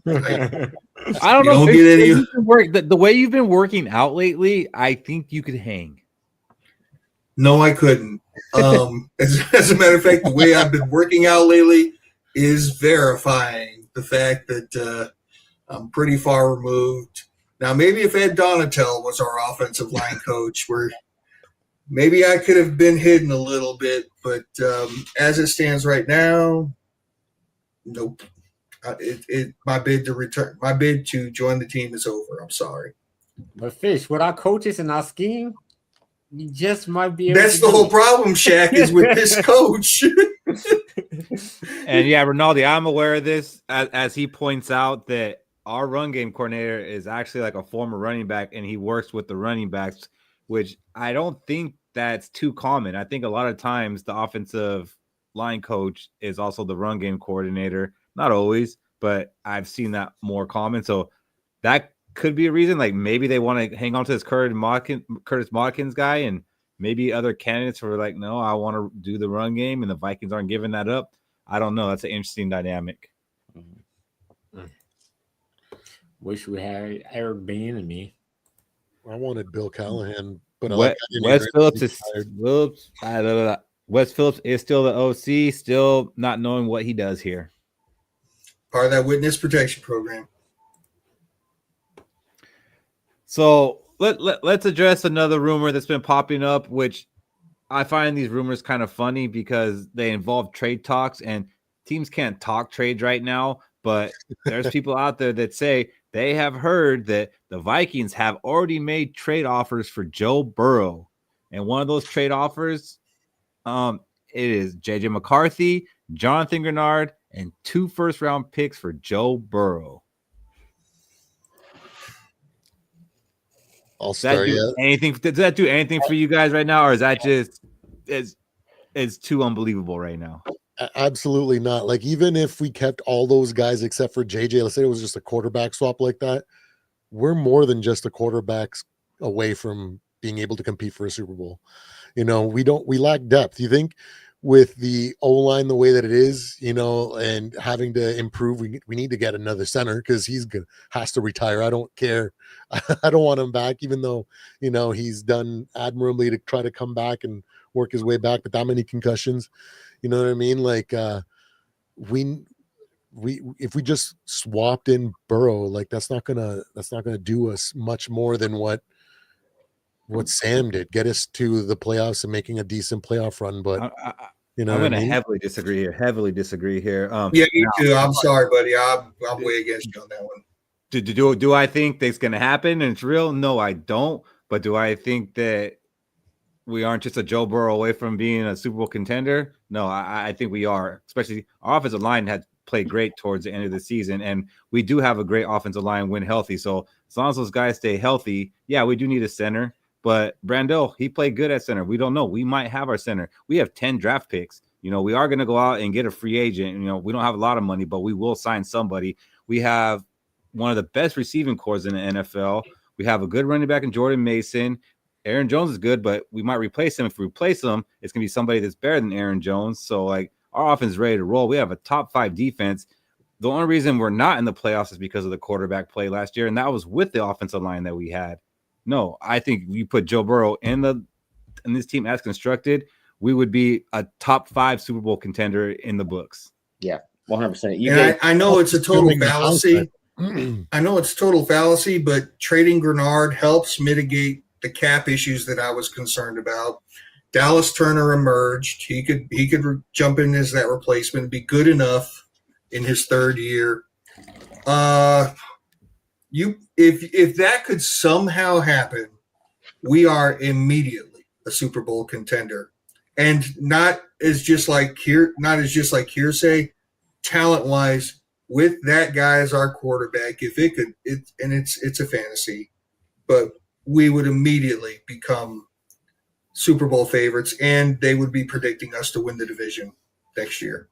Yeah, it is a fantasy, but it's really sure. Right now. We're going to address all fantasies throughout this abyss, Fish. Yeah. No, I get what you guys are saying, and I'm not saying, on the high side, if everything goes perfect, yeah, of course, we could potentially win a Super Bowl with Joe Burrow, but I like to go through the middle of the pack. I feel like things are going to go wrong. Offenses, the things are just not going to go the way that we expect it to go. Like this year, I didn't foresee all these O-line injuries. I thought before the season started, I predicted it was going to be a roller coaster. I thought it was going to be a lot of growing pains. I didn't expect the growing pains to be a massive result on top of the O-line play, right? So I don't think it's going to be a low side either. I don't think it's going to be like the worst case scenario with Joe Burrow, but I think the surrounding cast and the depth would play a massive factor when things don't go perfectly. And I think if it goes just middle of the pack, I think that's where we end, 13, 14 wins, maybe a wild card win and a divisional round loss, maybe an NFC title loss. But where do you see our depth problems being that would cause you to say that? I mean, like specifically O-line for sure. is the most, Okay. and then our defensive line is because like when we got gashed hard by the running game is because we had injuries in our linebacker crew in that secondary, right? And so when things like that like affect B-Flow's scheme, that puts a big weight on Joe Burrow's shoulder. You know what I mean? That means he's got to throw us out of a lot of games. And if it doesn't work out, so that's what I'm saying. There's just other things that would play a factor. I think, like, I'm not saying that he's not a great quarterback. To me, he's one of the top 5 best quarterbacks in the league. He's one of the most talented. That's not a shot at Joe Burrow or anything. I just think that we're more than just a superstar quarterback away from winning a Super Bowl. I still can't get there because you keep talking about the offensive line and how bad the offensive line was. And yeah, we had like over 25 different combinations. We still won 9 games and we're a half game from making the playoffs with inconsistent JJ McCarthy and a pretty wins. And that's even more evidence to show. So you're going to tell me Joe Burrow wouldn't have done better? No, but what I'm saying is that I'd rather stick with what we've committed over the last 4 years to go through and go through that. Because if we go and sacrifice a bunch of players, sacrifice a bunch of stuff, and it doesn't go that way, then what does that look like in the offseason when we get bounced or things just don't go right? What happens if Joe Burrow gets injured? You know what I mean? And then we end up 3 wins. That's like, any team. What if any team star player gets injured? Like, what are the Chiefs going to look like without Patrick Mahomes? Like, my point is that we had all those injuries and we still won 9 games because of the ingenuity and what this team could do with what we had. I don't think if we had Sam Darnold, we would have done much better than what we did without him. Like his ceiling his floor is very similar to Carson Wentz's. Carson Wentz's ceiling is extremely low compared to Sam Darnold's, of course. But if you keep taking sacks, if you keep getting hit like Carson Wentz was doing, like even Sam Darnold's going to break too. We don't know what it could have turned out. I just think there's a lot more that we need in order to sustain a superstar quarterback for that to work. That's just the way that I see it.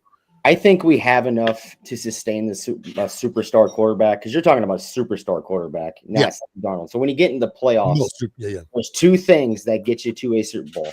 And you can only have one of them. It's a really, really good defense, or it's a quarterback that can put the team on his shoulders. And I've watched Joe Burrow put his team on his shoulders to lead him to a Super Bowl, right? Mm-hmm. Now, place the defense that we have right now. We're only giving up Greenard off that defense, and then add that superstar quarterback.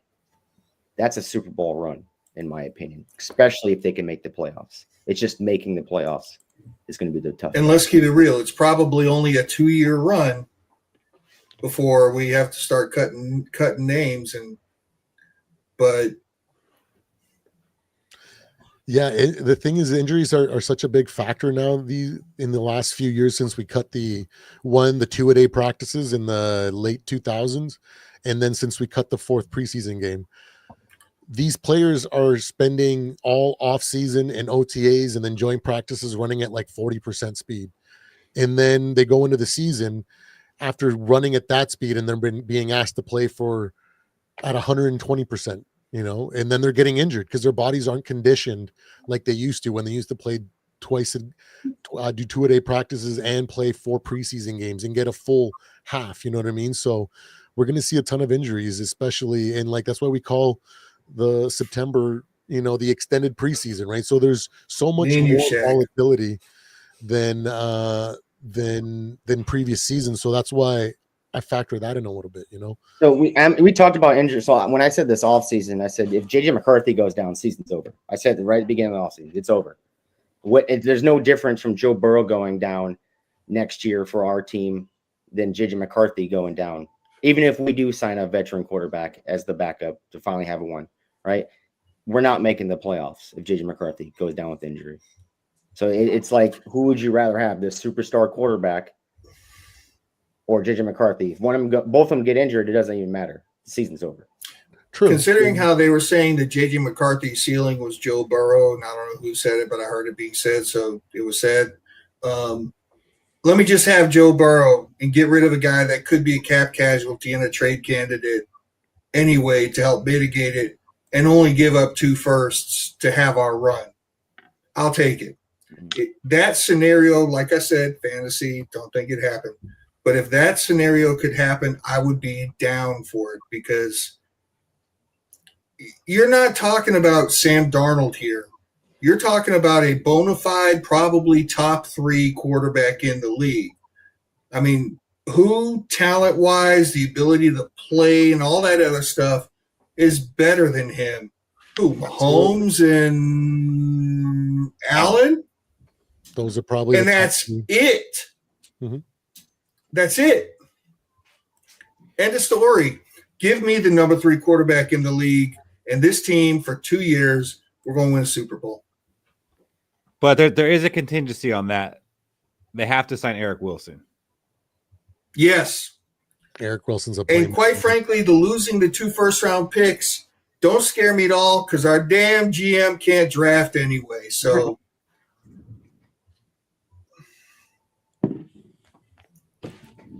I was gonna say, maybe we should go if we're gonna go fantasy shopping. Let's go see what's up with Josh Allen. But now that he's keeping his offensive coordinator as his head coach, he ain't going anywhere. That's for sure.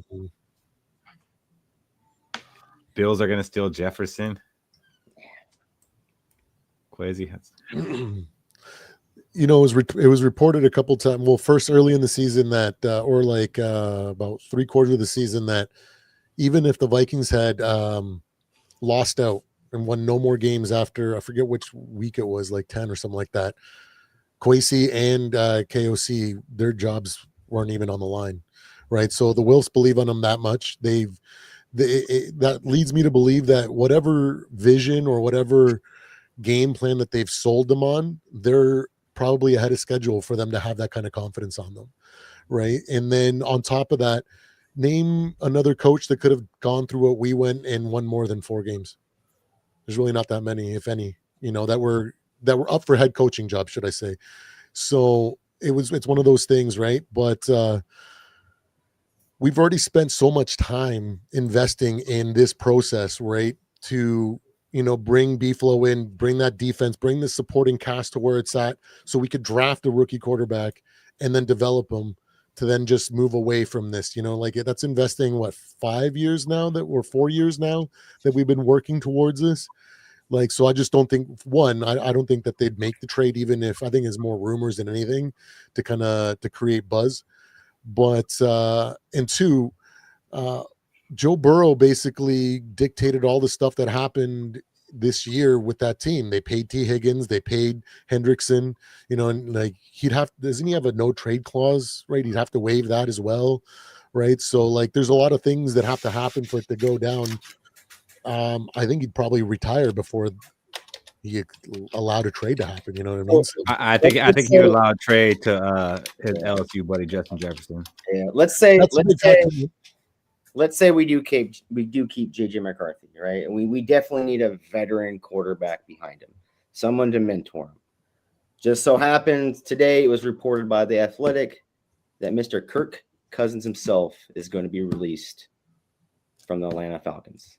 That's what's going to happen. Yeah. And what would be the percentages from each one of you on the panel of Kirk Cousins coming back to the Minnesota Vikings? I hate to say it, but 65%. It's because he knows it. The thing is that he knows KOC and he knows what he wants to do, and he's had to play in that system for multiple years. So if his job is to mentor the kid, then he's the most obvious choice. If he's to come and compete for the job, or if they're looking for a guy to come compete for the job, then I don't think you pick him up because his Achilles, post Achilles, Kirk is nowhere near Vikings Kirk, right? So I just don't see that. With our facilities and our coaching, Emiliano, it's not what percent do you want him back; it's what percent chance do you think he can back. It's more than a 0% chance. I might sway this percentage here because the Falcons are releasing him for him to be able to start somewhere.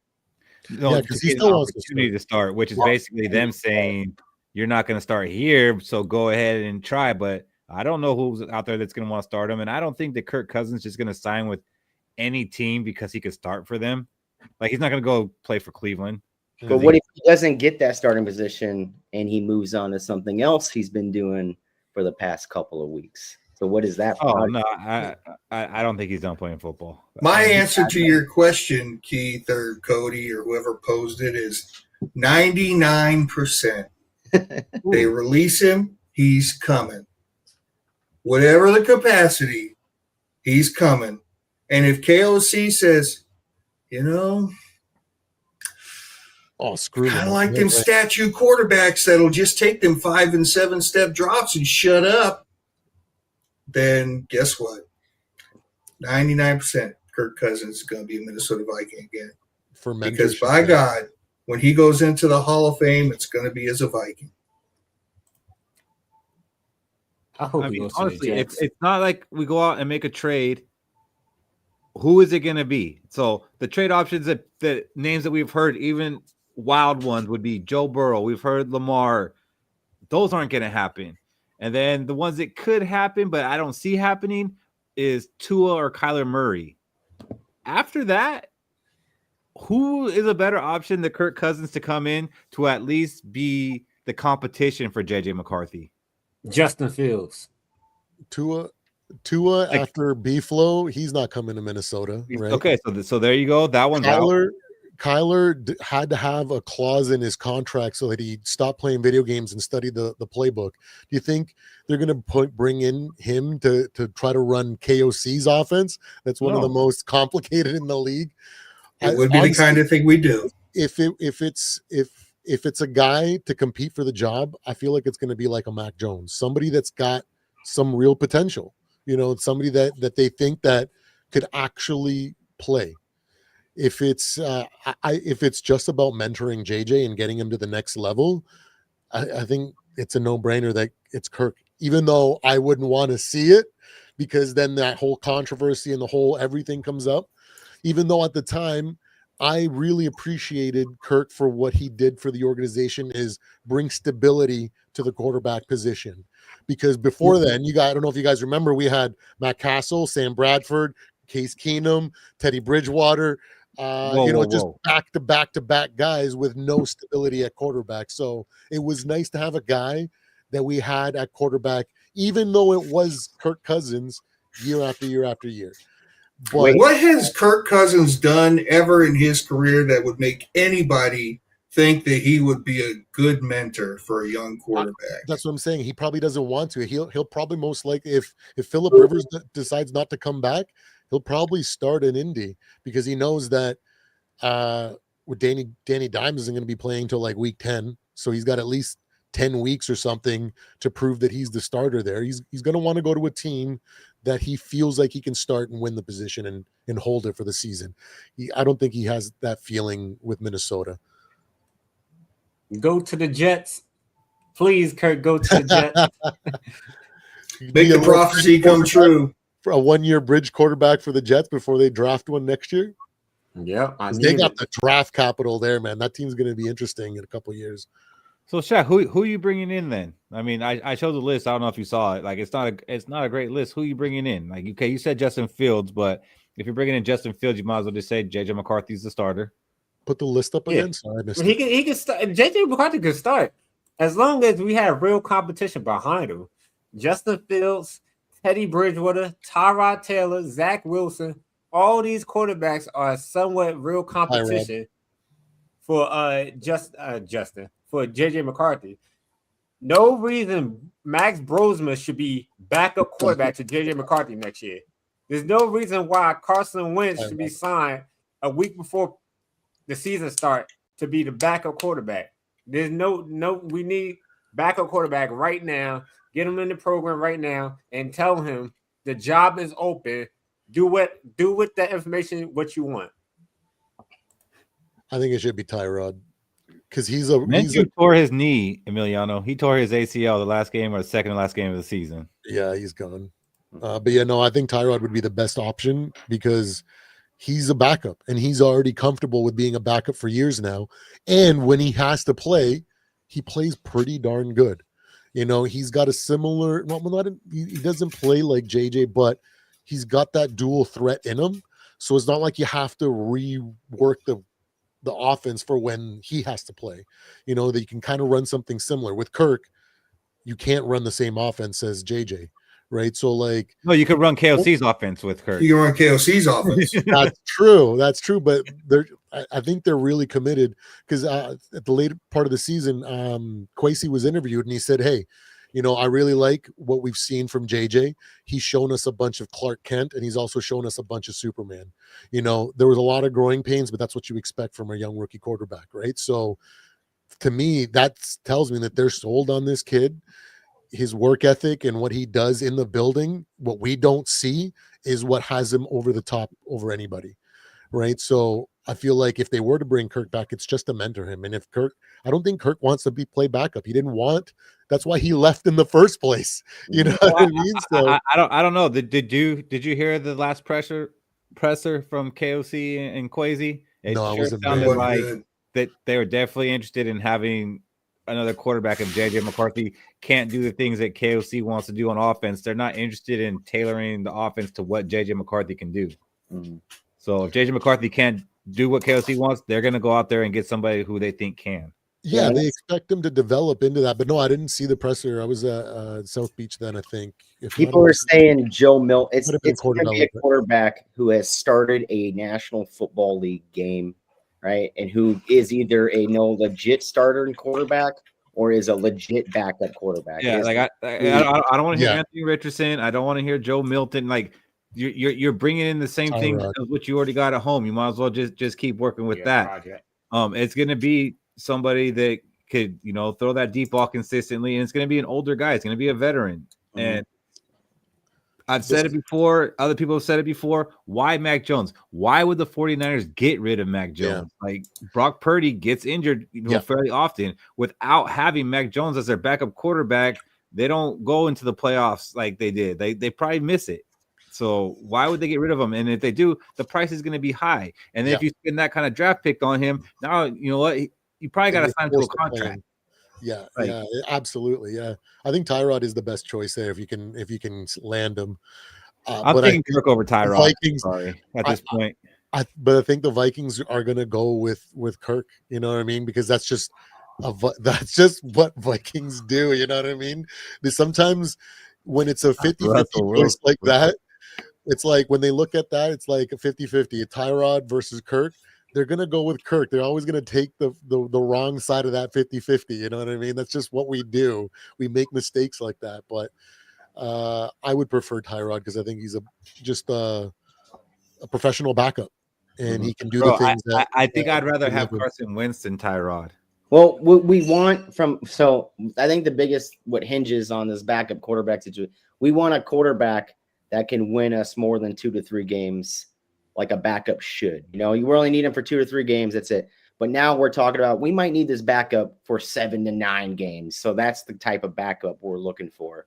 And I think the only backup that's out there is Kirk Cousins and Mac Jones. Yeah. I just don't know if Kirk can do it anymore. Darnold. Whoa. That is a revelation right there. That's why I say it's 65% chance that it's him, even though I feel like the better choice is Tyrod. I feel dirty reading this, Ronaldo. Ronaldo, you are no longer allowed to say cousin sucks. Now, no. We forgot what Kirk Cousins did this year. Is there a backup out there that can win us 7 to 9 games, or are there just backups? Jameis Winston. There was one on the list. Case Keenum. He did win 13. Mac Jones is not a free agent. He has 1 year left on his contract. Yep. Jameis Winston would get Justin Jefferson the ball. He would get all the defensive backs the ball. He would get everybody the ball. They'd be getting it. He's just not mobile. That's the thing. Call me crazy. I don't care, and neither does KOC. Wait a minute. I don't see Jameis Winston's name on this free agent list. No, well, that's just it. Neither was Mac Jones. We'd have to trade for him. Wait a minute. So you're telling me if we got Jameis Winston, our quarterback would lead the league in takeaways or giveaways, and we still have a good defense? All he has to do is shine in the playoffs like Sam Darnold. Boom, we got ourselves another Sam Darnold. No.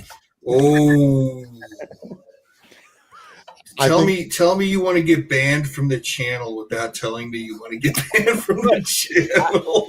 I would be against Jameis Winston. I mean, I want to be against him. Like, he's a guy that's going to come in and KOC couldn't do it though, because Jameis Winston's not conventional. He's going to go out there. He's a football player. He'll go out there. He'll win you games.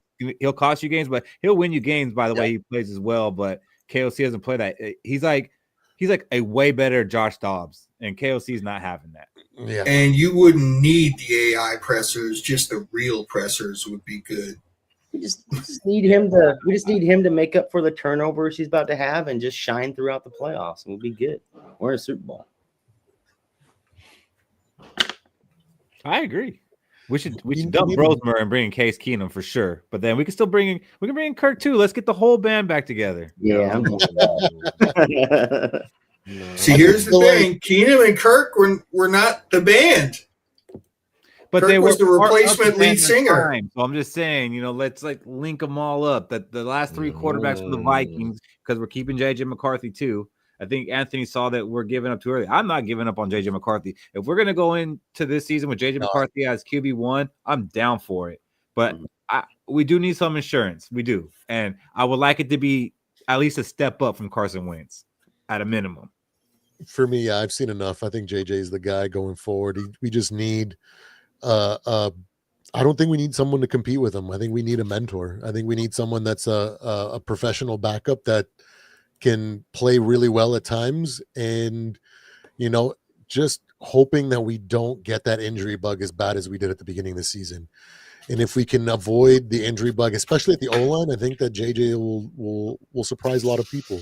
He made some beautiful throws this year that, they say that a lot. I remember like 5-10 years ago, people would say when rookie quarterbacks came in, they'd say things like, man, he had a terrible game, but he had that one throw. That's a showtime throw. In 3 or 5 years, this guy's going to be the next. Now it's like they expect 3 to 5 years. They just expect it now. You know what I mean? So I think I wouldn't mind Kirk as long as he doesn't play, and as long as he's there for mentorship, and that's it. Because I think Kirk serves as a better player than a mentor. Yeah. No, I don't think it's in his genes. So that's what I'm saying. I think that's why the Vikings will make that mistake where they could bring a guy that is willing to be a backup and has experience in the league and can mentor him, like a Tyrod or a Tyler Huntley or somebody like that. You know what I mean? That's willing to play the backup role over wanting to start. They'll just pick Kirk because they're the Vikings. We expect them to make dumb decisions too, even though we are the Vikings. It's the off season, so what we're going to do in the off season all the time is we're going to be talking about the quarterback. Like we're not in a position yet to where we have our guy knowing for the next 5 years. Like I believe we could, but we don't know that yet. Do you watch college football at all, Freddie? I do a bit, but I'm not as versed. This is my second year watching it now, so I tried to get in it a few years ago, but there's just so many freaking teams and so many divisions that it got a little complicated. So this year I spent more time with it, and not too much though. All right. Well, right now Shaq is going to help you out and some of our audience out. The Senior Bowl is this weekend, and that's a game where you could watch a lot of draft prospects. And it might be overwhelming to, just tune in who to watch. So Shaq has narrowed it down to 5 players that Viking fans should key on. Go ahead, Shaq. Yep, it's officially draft season. First player we're going to talk about is Caleb Banks, defensive tackle from Florida. He is 6'6", 330 pounds. He can play all across the defensive line. More so, I would prefer him to be interior, like a nose tackle for us, filling in next to Jalen Redmond and Hargrave, or I forgot the other guy's name, Allen, whichever one we keep. And he's coming off a foot injury, but he has potential to be that next elite defensive tackle in the NFL, and he's gonna fall anywhere from late first to early second round. So he's worth monitoring in the Senior Bowl because we do kind of need a defensive tackle. a nose tackle to go with our pass rushers. Yeah, I agree that we need a tackle, but I think I want a cornerback or safety first. So I think I might be a little bit upset, but now if he falls to us at our second pick, I'll be listening. Next, we do have a cornerback, Dalen Everett, Georgia. He's 6'1", 190 pounds. He's an outside zone corner. He ran a 4.3. He's an inconsistent tackler, and he has press issues, but he does have heart when it comes to tackling. Like, he would throw his body in the way to make sure he get the tackle. Projections, you have Marshawn Lattimore and Deontay Banks. So, you know, if we don't draft the cornerback in the first round, he's one of the cornerbacks to keep an eye on. You know, sit behind Byron Murphy, and maybe if we bring Isaiah Rodgers back, because we do need depth at cornerback. Next, we have Takaro Davis from Washington. He transferred from Arizona State to Washington, 21 years old. What caught my attention is he's 6'4", 200 pounds. Wow. He has good cornerback length, ball skills, and he has good press ability. He does lack a little bit of speed, and he can be overly aggressive. So if we was to be drafting him, I think we would have to, you know, let him sit on the bench for a year or two. But if we could get him to reach his full potential, he might be the next Tariq Woolen or Brandon Broner from the Seattle Seahawks. And, you know, when I looked at him, what's that? Yeah, but could he be moved to safety? It's possible, but I don't think he has the tackling ability to play safety like that. He's literally a tall corner, unfortunately. Yeah, 6'4". I'm not mad at a tall corner. Cody approved. Me neither. As soon as I saw 6'4", I thought, damn. You know, it'd been nice to have him and Kyrie Jackson, both, you know, tall corners, and then we could have Byron Murphy play the slot, but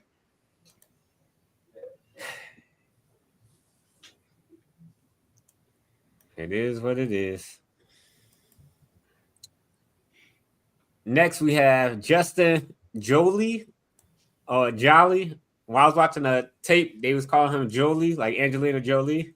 He's 21, 6'3", 251 pounds. He's a receiving tight end who could replace TJ Hawkinson.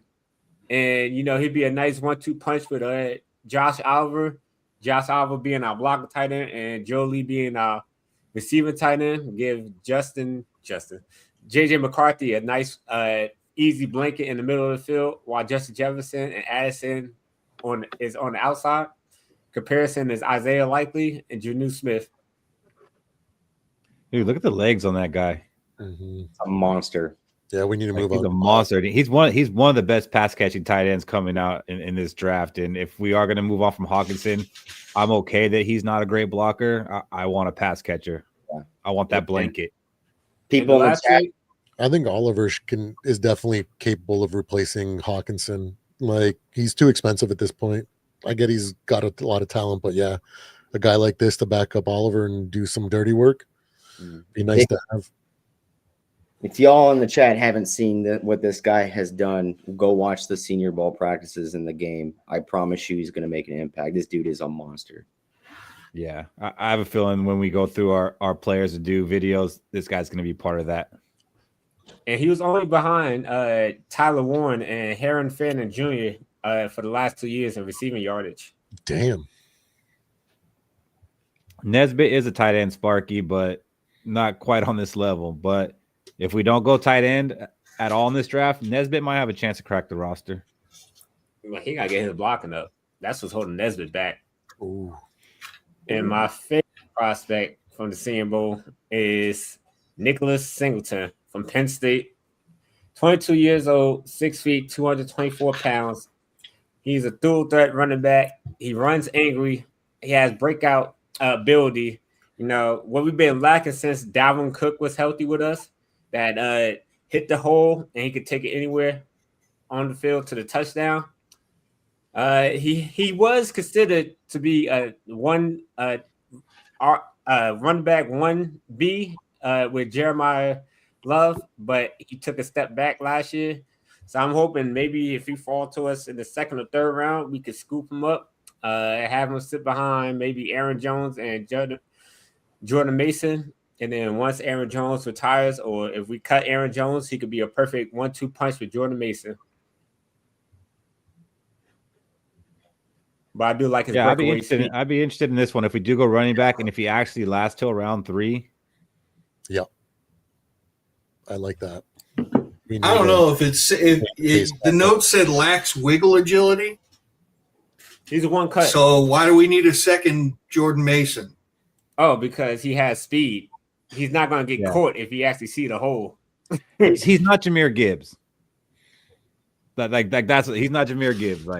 He's not going to get out of a tight space and make something happen. But when he gets through that hole, then he's gone. Yeah, and then because Mason can do that. Mason is great when the O-line is run blocking well. The guy can fall down for 5 yards, right? So to have a guy that can come in at different times and have that breakaway speed, and if he can hit a hole and be gone, we really need that, man. Really need that. I loved Aaron Jones, but he's not that anymore. I don't have work tomorrow. The rest of these guys, they might, but I mean, it's latest for me. I'm in California. They're on the East Coast, so they're good. What time is it where you're at right now, Freddie? 11:45, but I'm basically retired though, so. We got nice. I got time, man. I don't got nothing. I know people are in the chat talking about other players, but we're specifically looking at people who are going to be playing in the Senior Bowl on Saturday, and some guys will watch Fish. I know you'll be watching that game, right? Oh, I'll be riveted. Won't be able to take my eyes off the game. Oh man, that's funny. Freddie, I do not watch college football. Period. Discussion. I put two and two together. I just love it. Ain't nobody got time for that. I got bronchitis. Y'all tell me who to like, I'll like them, and that's where it's at. Or you'll not like them, and they'll end up being great. So I mean, keep doing what you do. But something, Fish, I think that you might watch is Hard Knocks. Ooh. And the Vikings are one of 16 possible teams that could be on Hard Knocks this year. Would you guys want to see the Minnesota Vikings as part of Hard Knocks? Yes. Absolutely.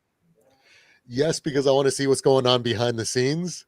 But at the same time, no, because I don't want to see what's going on behind the scenes. I do. I'm tired of hearing that there might be some stuff going on. I need the juice, but I don't know how much to actually show. But I mean, yeah, at least get a taste, and you at least catch people's facial expressions and stuff. Like, oh, I can tell he don't like him. I mean, that'll be something. It's the I want to see how that sausage is made, baby. I do want to see how that sausage is made. I do. Do you guys think it could be a distraction at all? Maybe, but I like being in people's blind spot right now. We had a target on our back after winning that many games, you know what I mean? And now people are just going to write us off and forget about us. So that gives us the ability to make some progress, and putting that on full display might kind of hinder that, but I love my Vikings, so I'd love it, actually. I don't know. I'm torn, man. I'm torn. I'm not going to lie. If we were on a season of Hard Knocks, the one thing that I would actually document is the entire amount of screen time that Wes Phillips has on the show. Because what does he do? What does he do? We're all podcasters here, right? Yeah. And one thing we desperately need during the off season is content. And that is a massive chunk of content that we can talk every week during the off season. So yeah, that's true. Bring it on. Absolutely. Oh, that especially if some really juicy. Yeah. You know what? I'm all for it, because I didn't think about it. That kind of worked for us when Kirk Cousins was on quarterback. That kind of gave us something every week. So yeah, no, that'd be cool. And I think it's a good time to show the Vikings, because they did go from that good season to a disappointing season. We have a head coach who might be good. He might not be good. And then we have the whole quarterback situation. So I do think there's something there. Then you have Brian Flores and see how he interacts with the players during the practice. Like, They love I that guy. do Man. think there's intrigue there. That defense, Well, loves you him. know, and it couldn't happen. But what would be great to happen is just something like they'd catch B-Flow telling Pettin, "Don't let the door hit you where the good Lord split you. Get the hell out of my office." You know, I mean, that'd just be the greatest thing. That would so wait, I haven't watched any of the previous seasons, right?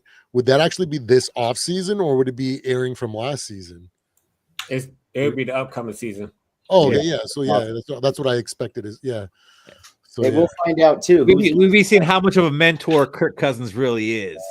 I just don't think he's that. He doesn't have it in him.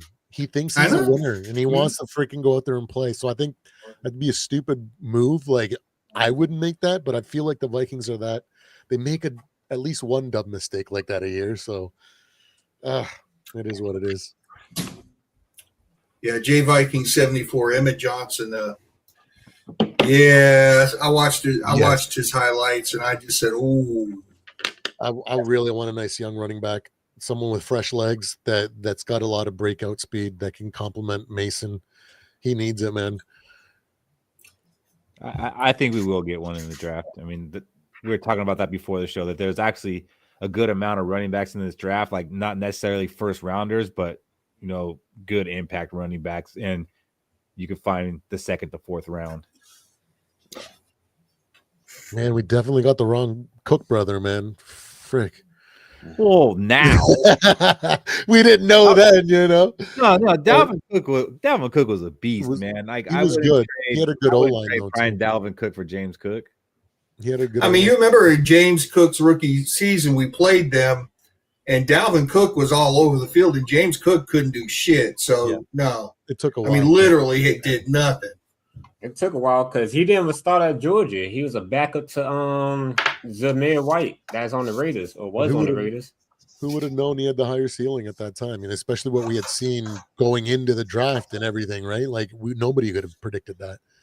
I mean, James Cook got to play with Josh Allen. Dalvin got to play with Kirk Cousins. Yeah. I'm more worried about Josh Allen than Kirk Cousins. I was hoping the Vikings would have drafted James Cook just because we had his brother. It's like, well, why not get the younger version and have him in here ready to take his spot when that time comes? And that time came pretty quickly after James Cook got drafted, like a year or two after. So, any of you fellas got a Gallahorn? Ooh, what's that? I do. You don't have to have one, but I'm just seeing if anybody has one. Yeah, I got a prophecy. I got a good prophecy. It's gonna rile some people up here in this chat and amongst us.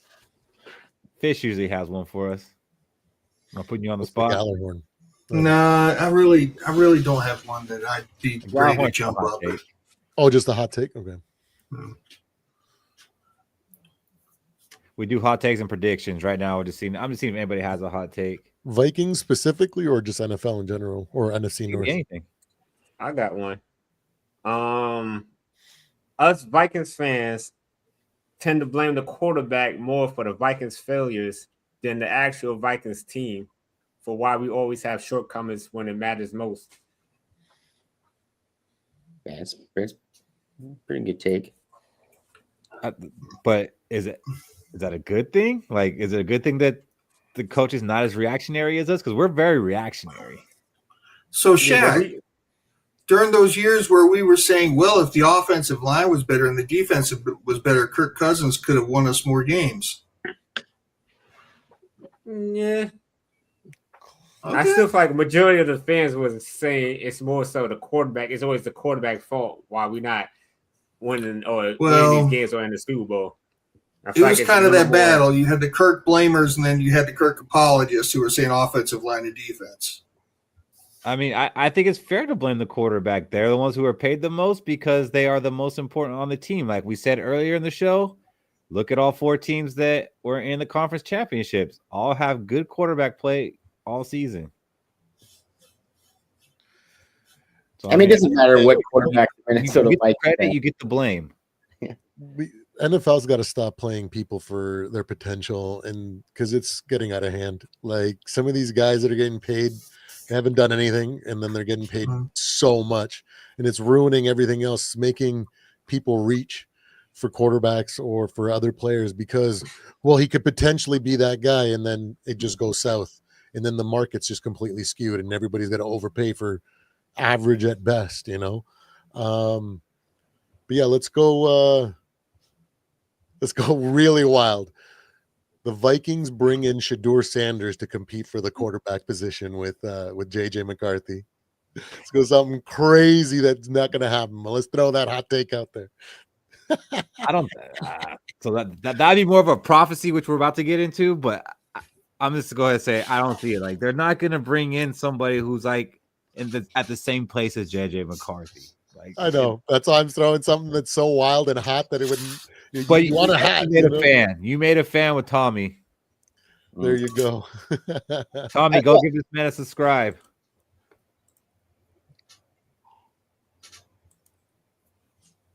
Here's a gal. I think the Pittsburgh Steelers picked up Mike McCarthy because they want Aaron Rodgers back at starting quarterback for them this coming year over Buffalo. Maybe. I'll say maybe that might have happened. And if that's the reason they did that, that is a foolish organization that you went and picked a coach so you can keep a 42, 43-year-old quarterback that you barely made the playoffs with and you got eliminated in the first round. And Aaron Rodgers didn't look great. Like, if he was there, cool. Take him, play with him, like, cool. But, like, to, make your decision on head coach because of him. Well, what's Aaron Rodgers now? He's like a bridge quarterback, right? Pittsburgh Steelers goes out and drafts a quarterback. If you're just looking for a bridge quarterback, go get Kirk Cousins. Okay.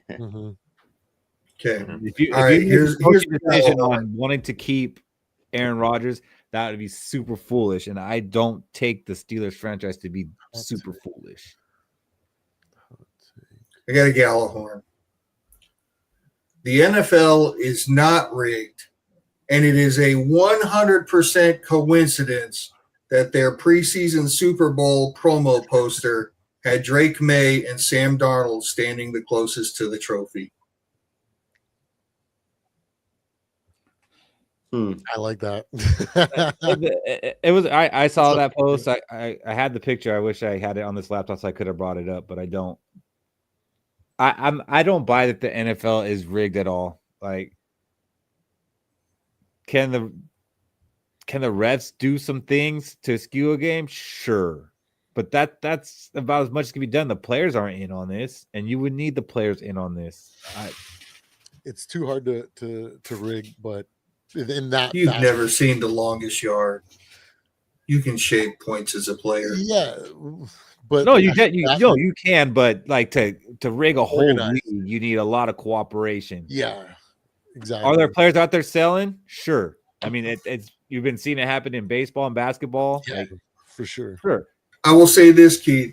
He is my favorite football player of all time favorite football player, and I will tell you that to this day, I believe that Warren Moon threw that playoff game against Buffalo, being up 20 points going into the fourth quarter and then just playing absolute garbage and to allow Buffalo to come back to win. Nobody can convince me otherwise. He threw that game.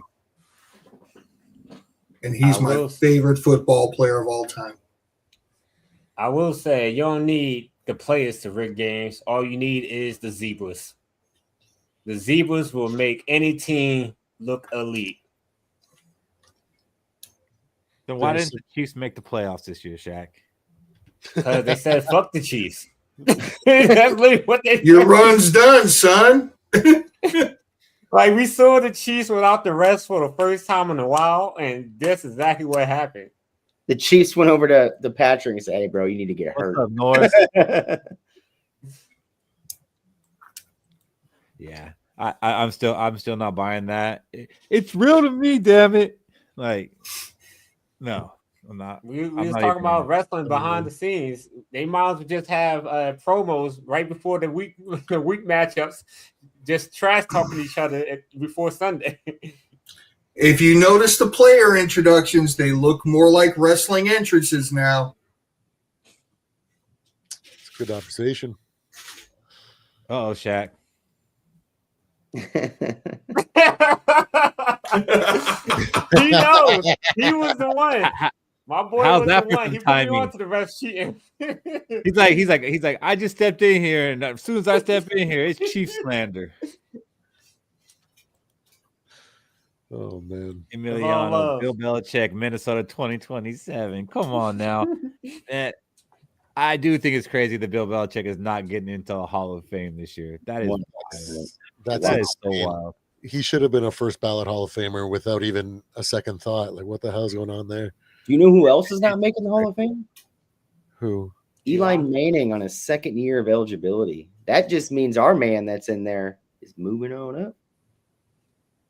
When can Tom Brady go to the Hall of Fame? What? After those two epic Super Bowls, like some of the most he didn't get in last Super Bowls they ever. I think they planning on trying to put Brady, Belichick, and Eli in the Hall of Fame together. That's what I'm thinking. That's wild. Oh my gosh, Shaq, you should make that a hot take because if that happens, that'd be so funny. Like the speeches would be funny if all three of them were going up there. But yeah, because Eli Manning, he does have the 2 Super Bowls and he does have those iconic moments, but he's kind of just a meh quarterback. I mean, one of the Super Bowls that they won, they were an 8-8 team. Like he's a great quarterback, not elite, not legendary, but like he won 2 Super Bowls off some incredible freaking plays, man. Like those Super Bowls should at least give him the nod. You know what I mean? By year 3 at the very.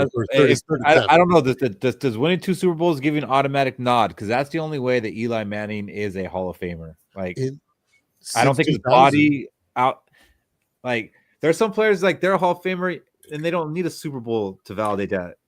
And he's guys. But in modern day, I don't think a quarterback's been put into the Hall of Fame without a Super Bowl win though. Since like the year 2000 or something like that, or 2003 or something like that. I think the stat is like now it's almost a prerequisite for like modern times. So like he's got 2 of them against the GOAT. Back in Eli, and he did it against the GOAT though. That's the thing. I say Eli should be the standard for if you're a Hall of Fame quarterback, you need to play better than Eli. Right? He ranks like top 10 or 11 in passing yards and touchdowns in NFL history. I mean, with those 2 Super Bowls, that should be already automatic. But and it's 2 Super Bowls you'll never forget. Trent Dilfer, Nick Foles, Brad Johnson, but they're not top 10 or top. No, I'm saying you forgot one important stat, Cody. He also leads the NFL in interceptions. Did he surpass? He broke Brett Favre's record. All right. Well, he's in. He's only got 1. Yeah. He's in the top 10, top 11, whatever. Brett Favre's the man too.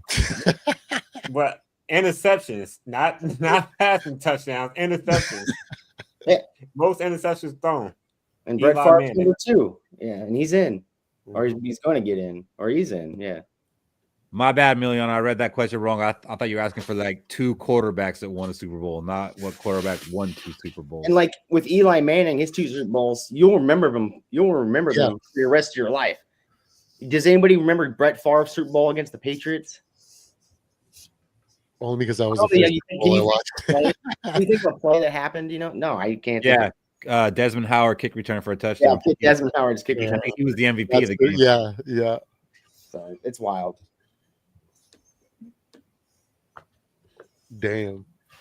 That's insane. We're approaching that time. I mean, I'm off tomorrow, but so it's up to you guys. But we can do our predictions then. Let's go some wild predictions time. Yeah, let's go ahead and do our purple prophecies. Cody, you look ready. Hit us with I'm super ready, and it's going to be awesome. I'm going to say this right now. Sam Darnold will be the highest paid NFL player in the NFL to start the 2027 season. And but he might be on our team. What the hell? Sam Sam Darnold. Darnold, not Kirk Cousins. Sam Darnold. Oh, I thought you said Kirk Cousins. I was like, No. what? Sam Darnold. His guaranteed money runs up. My this mistake. year. I heard Kirk Cousins. Sorry. Yeah, guaranteed money is gone for Sam. Who Darnold. is currently the highest? Is it Dak? I think it's Josh Allen off that new deal he signed. Yeah, it was Dak before that, right? Mhm. By like $1 or some bullshit.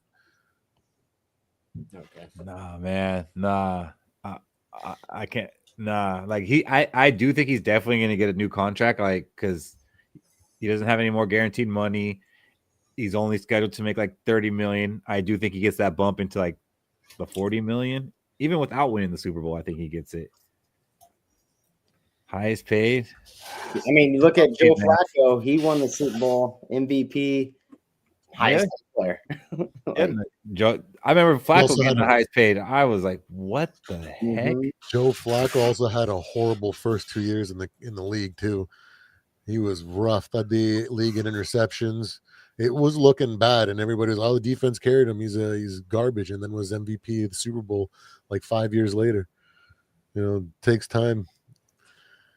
That's But, hot, Cody. I'm gonna say Vikings start the season on a 6-game winning streak. Ooh, without even knowing the schedule. I don't care what the schedule is. That's the prophecy, boys. That's a Viking. I like that one. What do you got, Fish? So I had one that was a little more vague, but I've really narrowed it down. Okay. I was going to say that the Super Bowl MVP for this Super Bowl was not going to be a quarterback, but I'm going to narrow it down even more. The Super Bowl MVP is going to be Kenneth Gainwell. Kenneth Walker. Walker, you mean? Walker, yeah. I was like, Pittsburgh's in the Super Bowl? Sorry. They acquired him. Let me say that again, even though you're not clipping. He had it The so Super Bowl narrowed MVP is down. going to be Kenneth Walker. There we go. Yes.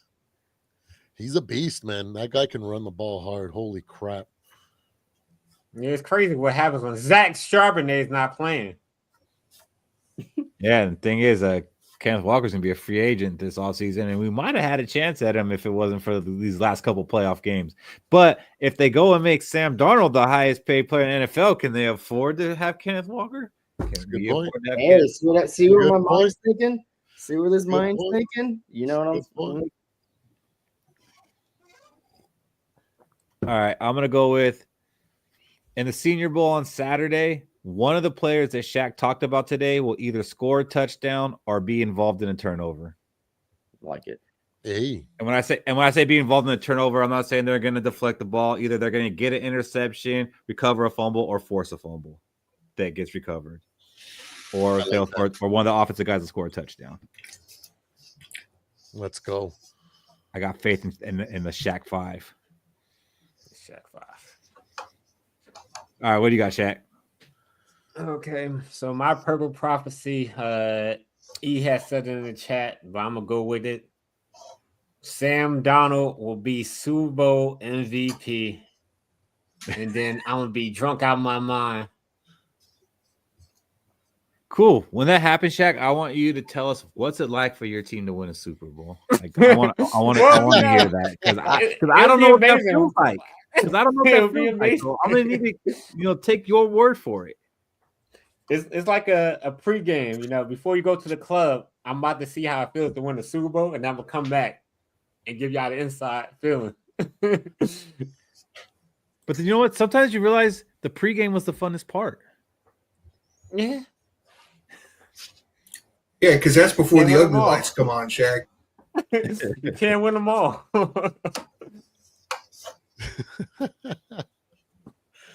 It's going to be a fun game regardless, man. It's going to be a slobber knocker. I don't think it's going to go down like anybody thinks, though. Just like all these games have not gone down like most people expected. So Yeah, the Super Bowl always goes weird. I mean, on paper it looks like Seattle should mop them up, but the Super Bowl, like, weird things happen. You got two good coaches, two good quarterbacks, and the Patriots got good defense. And I decided to save our predictions till next week, fellas. I don't know if you've caught on to that yet. Mm-hmm. Because we might have to do might have to do our Thursday show. We might have to do a Skol and Chill too next week. Super Bowl Skol and Chill, maybe. Oh, I'm with it. Maybe. Man, Mike Vrabel, Coach of the Year. Mm-hmm. Somebody had predicted that before the season started. Has that been announced? Oh, but I'm pretty sure he's going to win it. Like, he's a front runner, right? Yeah, he probably gonna win it. Well, I mean, they do that before the playoffs, right? I think this Thursday, right? Is They the should do it show? Saturday. But I mean, like it's already picked before the playoffs. Like I don't think that playoff is counted. No, it doesn't. No, yeah. But from what he did to take a team from worst to first, Yeah. Yeah. it's I'm almost trying to find a way unbeatable. for it not to be a Patriot, but I don't think I'm gonna be able to. It's either gonna be Verbal or Mike McDonald. Yeah. He's up there too. But where did the Where Seahawks did have Mike that McDonald last year? come from? The Seahawks was shit, like. Remember. I can't remember what their record was right now. No, they started off pretty good actually, and then they kind of tanked at the end. Like Gino started like falling 6 off. games. Oh yeah, it was Gino. Yeah. Gino was their quarterback. Gino, man, what the hell happened to Gino? Well, he's got no O-line and he needs a time. If he gets rushed, he can't go through his progression. He makes mistakes. But if he has all the time in the world, man, that guy's got beautiful footwork, and he does all the things he's supposed to and gets the ball out to the right person. But as soon as he gets even rushed, like 10%, he falls apart, man. It's sad to see.